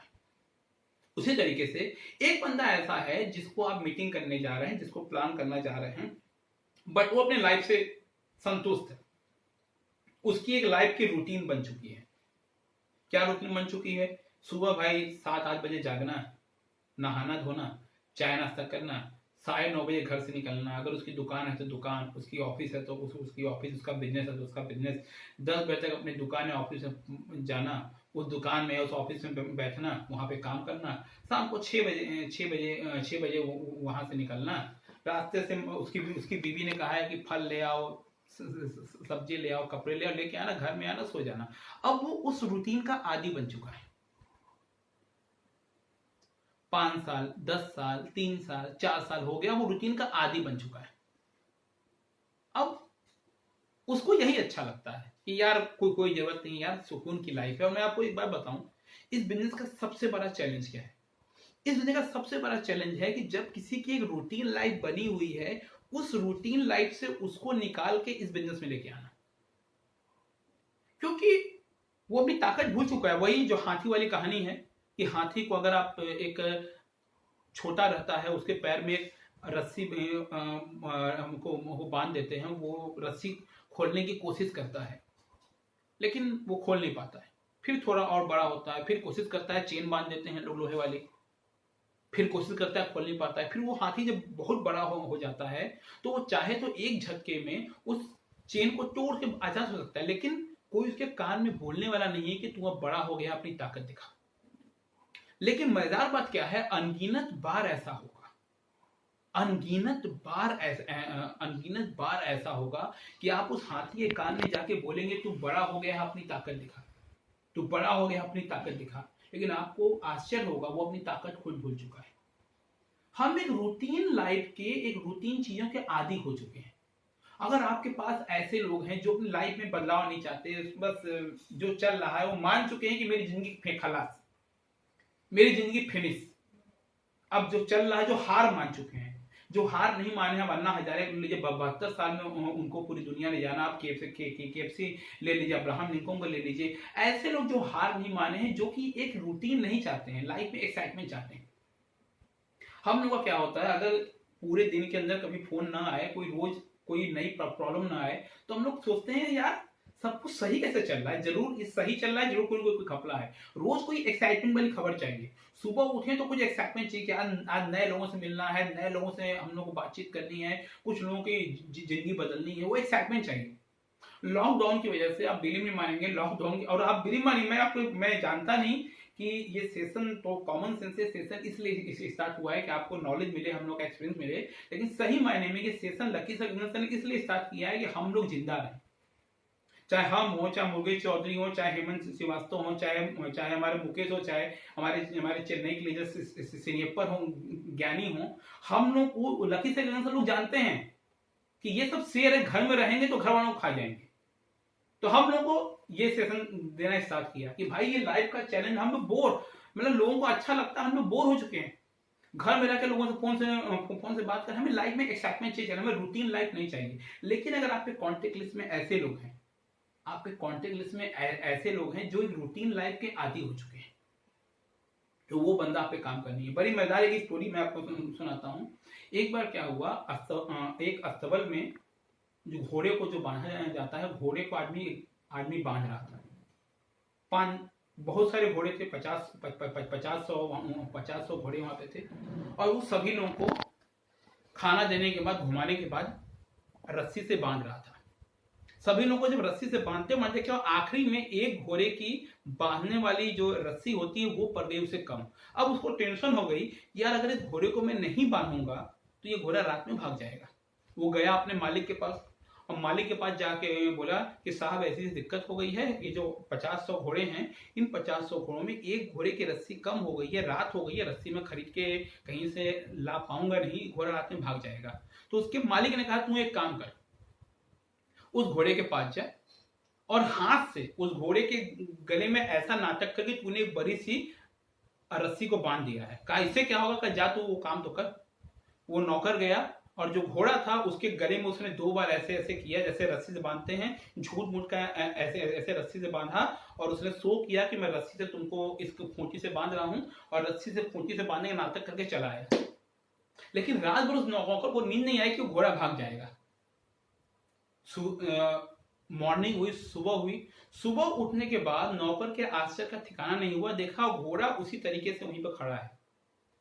लेकिन उसको सबसे बड़ा आश्चर्य तब हुआ जब वो बाकी घोड़ों को घुमाने के लिए उनकी रस्सी को खोला और उनको खोल दिया टहलने के लिए, लेकिन वो घोड़ा हिला नहीं अपनी जगह से। फिर गया अपने मालिक के पास, कहा कि साहब मैंने बाकी घोड़ों को खोल दिया, वो जो घोड़ा है वो घोड़ा टहल ही नहीं रहा है। कहा कि कल रात की जो रस्सी बांधी थी वो खोली कि नहीं? तो कहा अरे साहब मैंने रस्सी बांधी नहीं थी। कहा तूने नहीं बांधी थी, लेकिन उसके नजर में रस्सी बंधी हुई, जा फिर रस्सी को खोल। वो नौकर फिर वापस आया, वो नौकर फिर वापस आके फिर उसके सामने जैसे रस्सी खोलने का नाटक किया, मैंने रस्सी खोल दिया, फिर वो घोड़ा भागने लगा। ये होता है इंसान। तो आपके पास कहीं ऐसे घोड़े तो नहीं हैं जो कि इस रस्सी में हैं, जो अपने आप को बांध के रखे हुए हैं? आपके पास कहीं वो हाथी तो नहीं है जो अपनी ताकत भूल गया है? अगर ऐसे लोग आपके पास हैं जिनको लाइफ में एक्साइटमेंट नहीं चाहिए, लाइफ में चैलेंजिंग, जिनके अंदर जोश नहीं है, एक्साइटमेंट नहीं, मैं गगन सर का इस बारे में फैन हूं, और मुझे याद है हमारे सर ने, हमारे आइडियल मेंटर जो भी कर लीजिए, हमारी जोश में एक्साइटमेंट, हमारे सर ने, गगन सर ने जब पहली बार इस तरह से फेसबुक पे सेशन किया तो मेरे टीम के 2-3 लोगों ने फोन करके बोला कि सर गगन सर में इतना एक्साइटमेंट कहां से था, सामने कितने लोग थे। मतलब अगर आपको सीखनी है तो इसके लिए गगन सर से अच्छा एग्जांपल नहीं हो सकता। रात में 12 बजे भी आप गगन सर को प्लान शो कराइए, सुबह शो कराइए, मीटिंग कराइए, उनके अंदर एक्साइटमेंट जो खासकर प्लान के समय। और मैं हमेशा अपने टीम के लोगों से कहता हूं और आपसे भी कहना चाहूंगा कि अगर इस एज में जो गगन सर का जोश है उसका 5% भी आपके अंदर आ गया तो आप ऑक्सीजन के क्राउन बन जाएंगे। क्या आप ऐसे आदमी हैं जिसको ये एक्साइटमेंट चाहिए? अगर एक्साइटमेंट चाहिए तो ये बिजनेस आपके लिए, अगर एक्साइटमेंट नहीं चाहिए, आप एक रूटीन लाइफ के आदी हो चुके हैं, बिजनेस आपके लिए नहीं। अगला, those who are passionate to fulfil their dreams, ऐसे लोग जिनके सपने अभी जिंदा हैं, ऐसे लोग जो अपने सपनों को पूरा करना चाहते हैं, जो पैशनेट मतलब जो पागल है।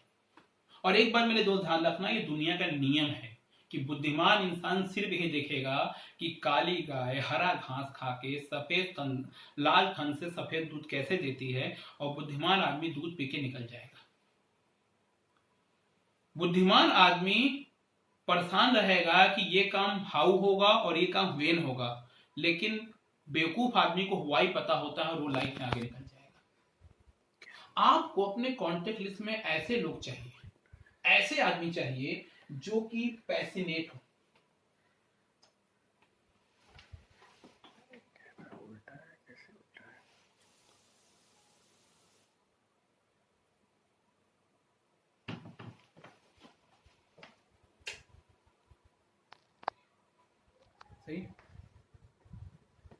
आ रहा है?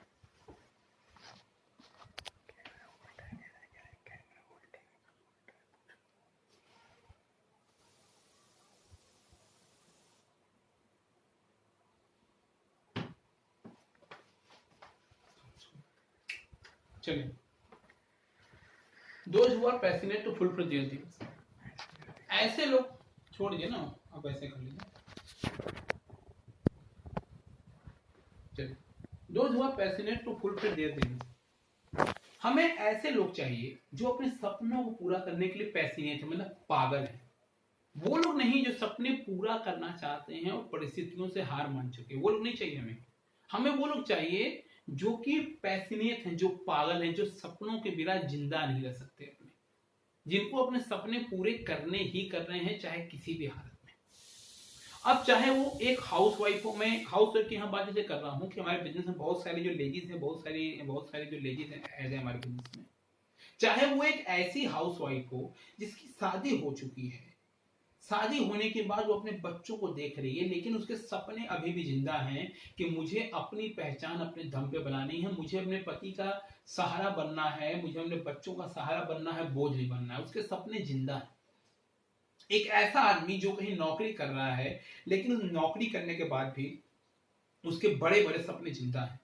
एक ऐसा आदमी जो बिजनेस कर रहा है, लेकिन बिजनेस करने के बाद भी उसके सपने भी जिंदा हैं। हमें ऐसे लोग चाहिए जो अपने सपनों को पूरा करने के लिए पागल हैं, जो अपने सपनों को पूरा करने के लिए पैशनेट हैं। कुछ भी हो जाए, मुझे जिंदगी में अपने इन सपनों को पूरा करके ही जाना है, चाहे कुछ भी हो जाए। क्या आपके कॉन्टेक्ट लिस्ट में ऐसे लोग हैं जो अपने सपनों को पूरा करने के लिए पैशनेट हैं? क्या आपके कॉन्टेक्ट लिस्ट में ऐसे लोग हैं जो पागल हैं, कुछ भी हो जाए मुझे मेरे सपने पूरे करने हैं, चाहे कुछ भी हो जाए? अगर आपके कॉन्टेक्ट लिस्ट में ऐसे लोग हैं जो हालातों से हार मानने के बाद भी अभी तक अपने सपनों को मारे नहीं हैं, जो हालातों से हार मानने के बाद भी अभी तक अपने सपनों को पूरा करना चाहते हैं, तो वो बंदा आप पे काम का है। लेकिन अगर आपके कॉन्टेक्ट लिस्ट में ऐसे लोग हैं जिनके सपने मर चुके हैं, जो परिस्थितियों से हार मान चुके हैं, तो वो बंदा आप पे काम का नहीं है। अक्सर हमारे सर सिखाते हैं हम लोगों को, गगन सर, लकी सर, खासकर गगन सर हमेशा इस बात को बोलते हैं कि जब भी किसी की मीटिंग करने जाओ, पहले उससे उसके सपनों के बारे में पूछो। जब आप उसके सपनों के बारे में पूछते हैं तो ये वॉच करने की कोशिश करिए उसके सपने जिंदा हैं कि नहीं। अगर अगर अगर उसके सपने जिंदा हैं तो बंदा आप पे काम का है, लेकिन अगर उसके सपने जिंदा नहीं है तो बंदा आप पे काम का नहीं है। तो ये चेक करिए कि अगला अपने सपनों को पूरा करने के लिए पैशनेट है कि नहीं। कहीं कहीं कहीं ऐसा तो नहीं कि वो अपने परिस्थितियों से हार मान के सपनों को मार चुका है। आपको वो बंदा चाहिए, जब भी किसी का प्लान करिए, जब भी किसी की मीटिंग स्टार्ट करिए, सबसे पहले उसके सपनों के बारे में बात करिए और ये वॉच करने की कोशिश करिए कि उसके सपने जिंदा हैं कि नहीं। अगर उसके सपने जिंदा हैं तो बंदा आप पे काम का है, वो नेटवर्कर बन सकता है। और सपने मर चुके हैं तो उसको ऑक्सीजन का प्रोडक्ट देके आइए, जबरदस्ती अपनी एनर्जी को वेस्ट मत करिए। क्योंकि जिंदगी में जैसे सांसों की जरूरत होती है, वैसे जिंदगी में सपनों की जरूरत होती है। सांस चलना बंद तो आदमी खत्म, और सपने देखना बंद तो आदमी खत्म।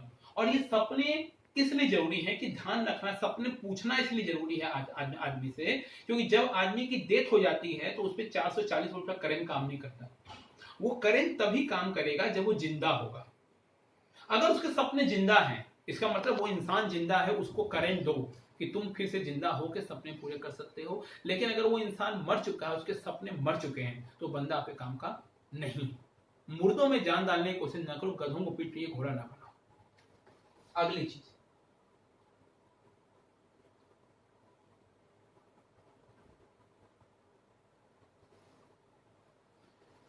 those who love his country and want to do something for his country। अब आप कहेंगे सर ये क्या बात हुई, हम लोग तो लोगों को ज्वाइन करा रहे हैं, लोगों को डायरेक्ट सेलिंग करा रहे हैं, लोगों को एमएलएम का लीडर बना रहे हैं, एमएलएम का नेटवर्क का, इसमें देश की बात कहां से आ गई? एक बड़ी अच्छी लाइन अगर आपने सुना होगा कभी तो, कि आपने देश के लिए क्या किया ये जरूरी है, देश ने आपके लिए क्या किया ये जरूरी बिल्कुल नहीं है। और देश सेवा करने के लिए शरीर पे खाकी वर्दी ही होना जरूरी नहीं है। आप देश सेवा किसी भी तरीके से कर सकते हैं। आप जो अपनी कॉन्टेक्ट लिस्ट बनाते हैं, और अगर आप भी नेटवर्कर बनना चाहते हैं तो जरा अपने अंदर झांक के देखिए, अपने गिरबान में झांक के देखिए कि जब देश का तिरंगा आपके स्कूल के टाइम में 15 अगस्त को, 26 जनवरी को, जब देश का तिरंगा फ्लैग होना शुरू हुआ आसमान में, जब जनगण मन अगर बनना शुरू हुआ, जब भारत वर्ल्ड कप चैंपियन हुआ, या भारत ने बहुत सारी लड़ाइयाँ जीती, या जब देश में शहीद भगत सिंह, चंद्रशेखर आजाद, ग्रेट मराठा शिवाजी, ऐसी अनगिनत स्टोरियां हैं, जब इनको आप पढ़ते हैं, जब इनको आप देखते हैं, तो आपका खून खौलता है कि नहीं? आपके दिल में ये बात आती है कि नहीं, मुझे भी देश के लिए कुछ करना है? अगर आप उन लोगों में से हैं जो बिना ये देखे, बिना ये सोचे कि देश ने मुझे क्या दिया, आप देश को देना चाहते हैं, अगर आप उन लोगों में से हैं जिनको देश का तिरंगा देख के खुशी होती है, लहराता तिरंगा देख खुशी होती है, तो आप नेटवर्कर बन सकते हैं। और अगर आप उन लोगों में से हैं जिसको देश से कोई मतलब ही नहीं है, जिसको देश के तिरंगा देख के खून खौलता ही नहीं है, तो आप नेटवर्कर कभी नहीं बन सकते। क्योंकि हम जो ये काम कर रहे हैं, आप इस बात को समझ पाए न समझ पाए, हो सकता है कुछ दिन बाद आप इस बात को समझ पाएंगे, ये हम अपने साथ साथ देश का भला कर रहे हैं। इस लॉकडाउन के पीरियड में, इस कोरोना संकट के पीरियड में, या दुनिया में कभी भी सबसे बड़ी समस्या क्या है, और खासकर इस कोरोना संकट के बाद, वो है बेरोजगारी। और जब तक इस देश में बेरोजगारी रहेगी, जब तक लोग सेल्फ डिपेंडेंट नहीं बनेंगे, जब तक लोग आईटीआर फाइल नहीं करेंगे, अगर मोदी सरकार ने नोटबंदी की, मोदी सरकार ने जो जीएसटी है, जीएसटी लागू किया, मोदी सरकार ने प्रधानमंत्री रोजगार योजना स्टार्ट की, ये सब क्यों किया? ये सब मेरे दोस्त काला धन रोकने के लिए किया, ये सब लोगों को रोजगार देने के लिए किया, और देश में बेरोजगारी कम करने के लिए, ताकि देश का विकास तब तक नहीं हो सकता जब तक इस देश में ऐसे नौजवान, ऐसे लोगों की संख्या ना हो जो अपने पैरों पे खड़े हो। Direct selling is the only one industry जहां किसी तरह की कोई चोरी नहीं है। एक एक प्रोडक्ट, अगर आप एक मामूली सा ब्रोशर भी लेते हैं, फॉर्म भी लेते हैं, सबसे सस्ता पपाया साबुन भी लेते हैं, तो वो टैक्स दे के आप तक आता है। Direct selling is only industry. खासकर ऑक्सीजन एंड कंपनी, तो इस मामले में नंबर 1 में कहूंगा कि बाई पेपर एक गलती नहीं होती। अगर आपको 200 रुपए भी आया है तो आपके तीजस के साथ आया है। डायरेक्ट सेलिंग इंडस्ट्री में, ऑक्सीजन कंपनी में एक पैसे की चोरी हो सकती है। पैसे की चोरी नहीं हो रही है तो काला धन नहीं आने वाला है, पैसे की चोरी नहीं हो रही है, इनकम टैक्स की दिक्कत नहीं होने वाली है। और आप तो सबसे बड़ा काम कर रहे हैं। आप सबसे बड़ा काम क्या कर रहे हैं? जो काम मोदी जी नहीं कर पा रहे हैं वो काम आप देश के लिए कर रहे हैं। आप एक बेरोजगार होकर दूसरे के लिए रोजगार तैयार कर रहे हैं। इससे बड़ा काम क्या होगा? बात को समझने की कोशिश करिएगा। आज ऐसे बहुत सारे लोग हैं जिनके सपने मर चुके हैं, जिनके पास कोई काम नहीं है।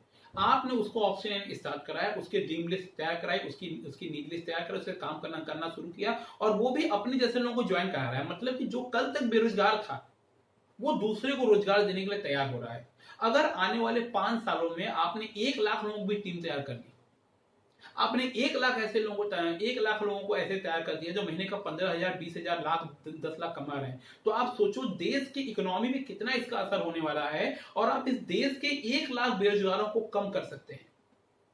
देश की न जाने कितने ऐसी औरतें हैं जो घर में, आज हमारी टीम में, खासकर मेरी जो यूपी के बाहर जो छत्तीसगढ़ में टीम चलती है, उस छत्तीसगढ़ की टीम में लेडीज की संख्या बहुत ज्यादा है।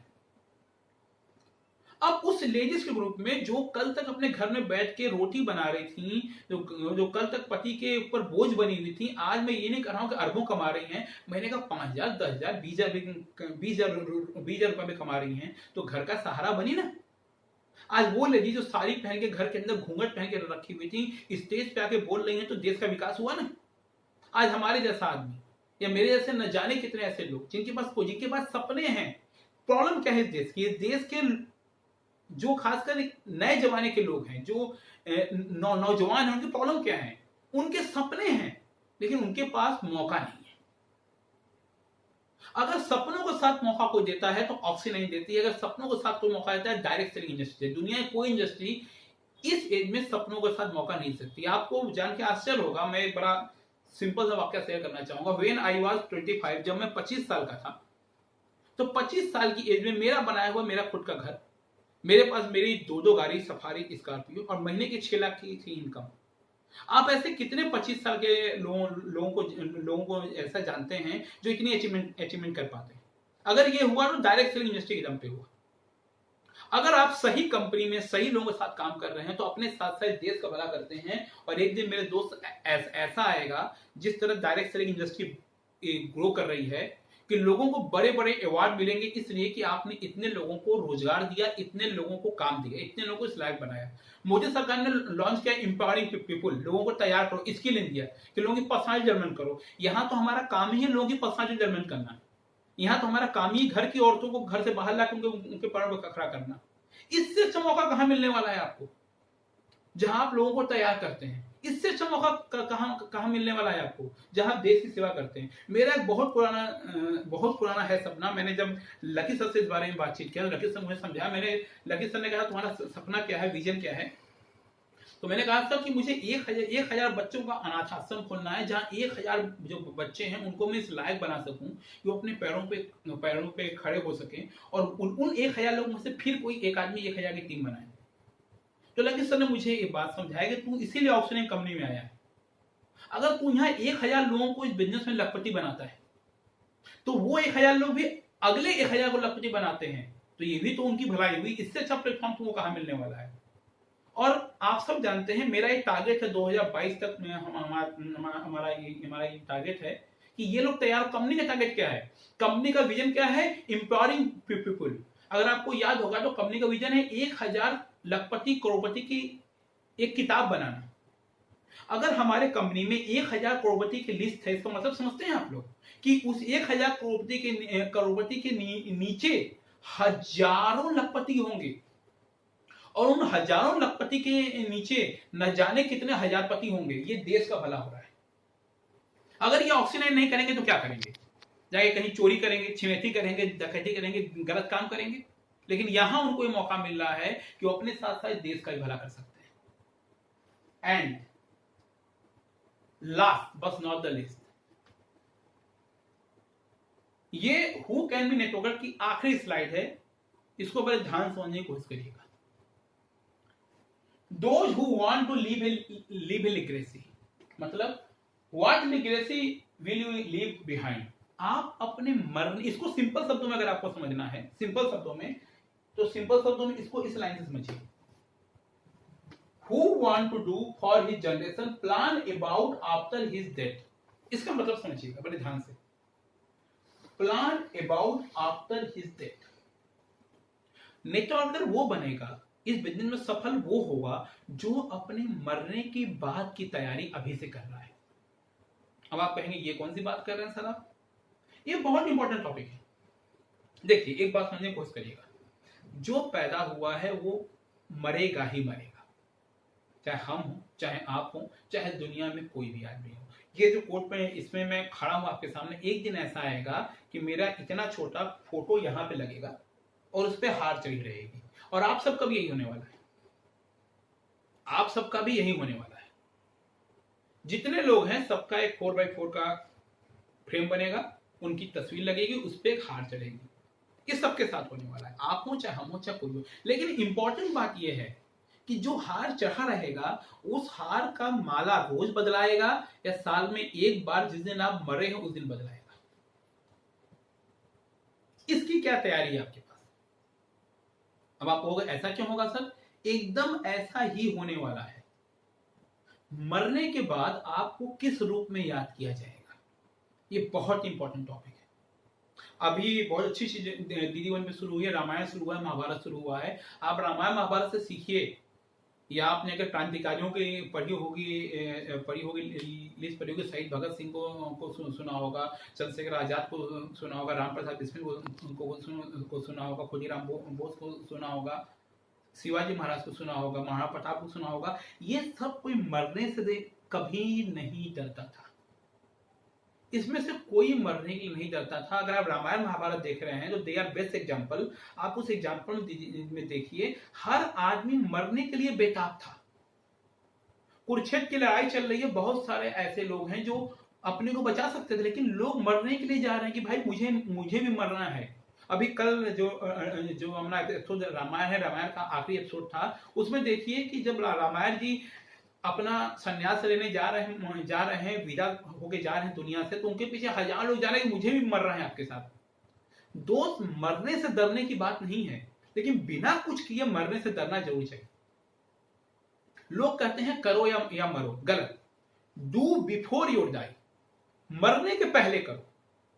मरने से डरने की जरूरत नहीं है, लेकिन बिना कुछ किए अगर तुम इस दुनिया से जा रहे हो तुमको जरूर डरना चाहिए। क्योंकि अगर तुम बिना कुछ किए अपने फैमिली के लिए, अपने परिवार के लिए, अपने फैमिली परिवार के अलावा ऐसे बहुत सारे लोग, मतलब सिंपल शब्दों में, अगर ऊपर वाला ने इंसान बना के पैदा किया है और बिना कुछ किए तुम ऊपर चले गए, तो तुम्हारे और जानवर में कोई अंतर नहीं।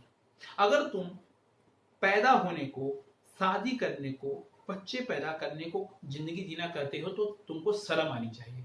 तुम्हारे और जानवर में कोई अंतर नहीं है। जानवर भी आता है, जानवर भी बच्चे पैदा करता है और जानवरों के बच्चे भी बड़े हो जाते हैं, ये जानवर खत्म हो जाता है। अगर आप भी वो जिंदगी जी रहे हैं तो आप किसी जानवर से कम नहीं है। एक लाइन है कि मौत ऐसी हो जिसका लोग करें अफसोस, यूं तो आए हैं सभी यहां मरने के लिए। हम सब मरेंगे, लेकिन मरने के बाद अगर तुम कुछ अच्छा कर्म करके जाओगे, अगर लोगों के लिए कुछ ऐसा करके जाओगे, तो तुम्हारे फ्रेम पे रोज मालाएं बदलेंगी। दो तरह के लोग होते हैं, एक होंगे तुम्हारी फैमिली, तुम्हारे बीवी, तुम्हारे बच्चे। अगर तुम अपने बीवी बच्चे, देखिए एक बात समझिएगा, दुनिया पूरी स्वार्थी है और बिना स्वार्थ के दुनिया चलती नहीं है। अगर मरने के बाद तुम्हारा जो फ्रेम है, उस फ्रेम पे तुमने अपने भी बच्चों को कुछ छोड़ के गए हो। आज मुकेश अंबानी, ध्रुव अंबानी की पूजा करते होंगे क्योंकि इतना कुछ छोड़ के गया है। बड़े बड़े लोग पूजा करते हैं, क्यों करते हैं भैया? क्योंकि उनके बाप ने उनको कुछ छोड़ के गया है। तब तुम्हारी तस्वीर रोज साफ होगी और रोज नया नया फूल माला लगेगा, रोज हाथ जोड़ कर तुमको जाएंगे कि पापा आशीर्वाद दीजिए, मरने के बाद भी। और अगर तुम अपने माँ बाप, अपने बच्चों के लिए कुछ छोड़ के नहीं गए हो, तो तुम्हारी फ्रेम किस कोने में फेंकी हुई है कोई देखने वाला नहीं है। और साल में एक बार जो तुम्हारी मरने वाला दिन होगा, उसमें उस पर से माला उतरेगी और माला चढ़ेगी। फिर लोग भूल जाएंगे साला कोई फोटो भी टंगी है कि नहीं टंगी तुम्हारी। या तो मरने की बात की ये तैयारी कर लो, या तो मरने की बात की ये तैयारी कर लो, कुछ ऐसा करके जाओ कि तुम्हारी तस्वीर रोज साफ हो, रोज उस पर अगरबत्ती जलाएं, तुम्हारा बेटा बेटी रोज हाथ जोड़ के जाएं। और अपने परिवार के अलावा, अपने लिए तो सब करते हैं, समाज के लिए कुछ ऐसा करके जाओ कि तुम इस दुनिया में जाओ तो लोगों के दिल से खुद के जो आंसू हैं, खुद के आंसू निकले। जब तुम्हारा राम नाम सत्य हो तो कोई ये साला ना बोले कहां से ये खत्म हुआ, जल्दी जाए। अगर बिली मानो मेरे दोस्त, अगर तुम्हारे मरने के बाद, ज्यादा नहीं, इंसान के हाथ में 10 उंगलियां होती है, मैं शुरू से बात बोलता हूं, अगर तुम्हारे मरने के बाद 10 लोग भी दिल से आंसू रोए, 10 लोग भी रोए कि कोई बंदा दुनिया से गया है, समझ जाना तुमने जिंदगी सफल कर ली। और ऊपर जाके भगवान को जवाब दो कि मेरे मरने पे 10 लोग रोए हैं। और तुम्हारे मरने के बाद 10 लोगों के आंख से आंसू ना निकले, तो तुम्हारे जानवरों की जिंदगी में कोई फर्क नहीं है। ये फर्क होना चाहिए। मरने के बाद तुम्हें किस रूप में याद किया जाएगा, मरने के बाद अपने बच्चों के लिए, अपने परिवार के लिए, टीम के लिए क्या विरासत छोड़ के जाओगे। एक बात मैं बहुत अच्छी बोलने जा रहा हूं, शायद ये अतिशयोक्ति होगी, लेकिन मैं जरूर बोलना चाहूंगा। और मैं हमेशा कहता हूं कि अगर ऊपर वाले के बाद किसी के पास ये ताकत है कि कोई किसी की जिंदगी बदल सके, तो वो केवल और केवल एक सच्चे नेटवर्कर के पास है। एक नेटवर्कर के अलावा ऊपर वाले के बाद किसी कोई ताकत नहीं कि लोगों की जिंदगी बदल सके। और आप वो नेटवर्कर बन सकते हो, आप लोगों की जिंदगी बदल सकते हो। और आपकी पूजा भगवान की मूर्ति के बगल में रख के होगी। मैंने देखा है अपनी आंखों से, मैंने देखा है ऐसे लोगों को कि भगवान की तस्वीर के बगल में उस इंसान की तस्वीर लगी हुई है जो उसके लाइफ में कुछ किया है। मैंने वो जिंदगी देखी है। आप भी ऐसे बन सकते हो कि भगवान की मूर्ति के बगल में आपकी तस्वीर लाकर लोग पूजा करें और आपके मरने के बाद लोगों के दिल से आंसू निकले, लोग अफसोस करें कोई ये दुनिया छोड़ के गया है। ये ताकत आपके अंदर है क्या? अब यहां क्वेश्चन आता है कि क्या आप ऐसे नेटवर्कर बनना चाहते हो? Are you one of them? जितनी बातें मैंने बताई कि अगले को मौके की तलाश चाहिए, अगले के जो सपने हैं जिंदा चाहिए, अगला आदमी अपने परिवार में हीरो बनना चाहे, अगला आदमी लोगों के लिए कुछ करना चाहे, दूसरों की सहायता करना चाहे, अगला आदमी अपने जो देश है अपने देश के लिए कुछ करना चाहे, और सबसे बड़ी बात, ऊपर वाले के बाद एक सच्चा नेटवर्कर बन के लोगों की जिंदगी बदलना चाहे, क्या आप उसमें से हो? अगर ये क्वालिटीज आपके अंदर हैं तो आप नेटवर्कर हो। अगर आप एक कॉन्टेक्ट लिस्ट में ऐसे लोग हैं जिनके अंदर क्वालिटीज हैं तो आप नेटवर्कर हो। अगर आपके सपने जिंदा हैं तो आप नेटवर्कर हो। अगर आप लोगों की हेल्प करना चाहते हैं तो आप नेटवर्कर हैं। अगर आप अपने घर के सुपर हीरो बनना चाहते हैं तो आप नेटवर्कर हैं। और अगर ये क्वालिटीज आपके अंदर नहीं है तो माफ करिएगा मेरे दोस्त, आप नेटवर्कर नहीं है। आप प्रोडक्ट यूजर हो सकते हैं। हाँ, एक अलग बात है कि संगत के साथ सब कुछ बदलता है कि ये क्वालिटीज आपके अंदर नहीं हो, लेकिन आप जिस आदमी के साथ हो उसके अंदर एक क्वालिटी हो और आप धीरे धीरे इस क्वालिटी को सीख सकते हैं। क्योंकि दुनिया में ऐसी कोई चीज नहीं है जो सीखी नहीं जा सकती। दुनिया में ऐसी कोई चीज नहीं है जो डेवलप नहीं की जा सकती। इतिहास में अनगिनत एग्जाम्पल पड़े हुए हैं कि जो बड़े बड़े डाकू हैं, बड़े बड़े सन्यासी हुए। अगर ये सारी क्वालिटीज आपके अंदर हैं या इनमें से एक क्वालिटी भी आपके अंदर है तो आप सही रास्ते पे हैं, आप नेटवर्कर बन सकते हैं। और अगर क्वालिटी आपके अंदर नहीं है तो माफ करिएगा मेरे दोस्त, आपको क्वालिटी डेवलप करनी पड़ेगी या आपको नेटवर्कर बनना पड़ेगा। एक बात मेरे दोस्त समझिएगा, और जाते आते एक बात समझाऊंगा आप लोगों को अच्छे तरीके से। जिंदगी एक बार मिलती है, सिर्फ एक बार।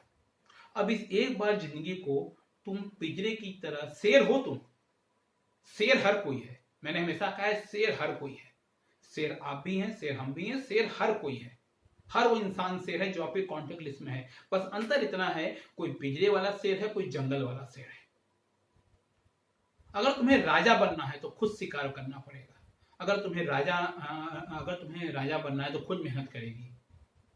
पिंजरे वाले शेर ना बनो, जंगल के शेर बनो। और उसके लिए मेहनत करनी पड़ेगी, उसके लिए समाज से लड़ना पड़ेगा और दुनिया में कुछ ऐसा करके जाना पड़ेगा कि एक लाइन कही जाती है कि मौत हो तो ऐसा इसका लोभ करो अफसोस, यूं तो आए सभी हम मरने के लिए कि। और एक लाइन और बड़ी अच्छी है कि जग में जब मैं आया था, जग हंसा मैं रोया था, अब जीऊंगा ऐसी जिंदगी कि मैं हंसूंगा और लोग रोएंगे। मेरी बात को समझो मेरे दोस्त। अगली बार कभी अगर टाइम हम लोग को मिला, अगली बार मौका मिला, अगर सर लोगों ने मौका दिया तो हम लोग इसके बाद एक अगला टॉपिक पे डिस्कस करेंगे, how to become a successful networker. अभी हम लोगों ने बात की कि नेटवर्कर बनता कौन है।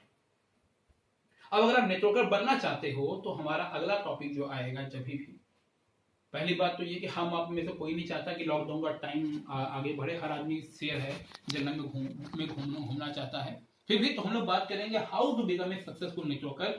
और इस टॉपिक के बारे में हम लोग जब तक बात नहीं करते तब तक एक ही बात कहना चाहूंगा, स्टे सेफ, स्टे होम, घर पर रहिए, सुरक्षित रहिए, अपने परिवार का ध्यान रखिए। और आज रात को सोने के पहले सोचिएगा जरूर कि क्या आप वो नेटवर्कर बनना चाहते हो जो हिस्ट्री बनाए। क्या आप वो नेटवर्कर बनना चाहते हो जिसके जाने के बाद लोग अफसोस करें। क्या आप इतिहास पैदा करने के लिए, इतिहास बनाने के लिए पैदा हुए हो, या बिना कुछ किए ऊपर जाने के लिए पैदा हुए हो। सोचिएगा। और मैं again lucky sir, Gagan sir, Sumit sir, मित्र सर का थैंक यू करना चाहूंगा। उन्होंने मुझे ये बेहतरीन मौका दिया। आप सभी लोगों को बहुत बहुत धन्यवाद। ये सेशन कैसा लगा जरूर कमेंट बॉक्स में बताइएगा। और किसी को कोई प्रॉब्लम हो, कोई दिक्कत हो, मुझसे बात करना चाहे तो मेरा नंबर अवेलेबल है। मेरे व्हाट्सएप पे या कॉल करके बात कर सकता है। इस लॉकडाउन का टाइम आराम से बातें हो सकती हैं। तब तक के लिए थैंक यू। जय ऑक्सी 9 एंड जय Hind. Thank you very much. Thank you.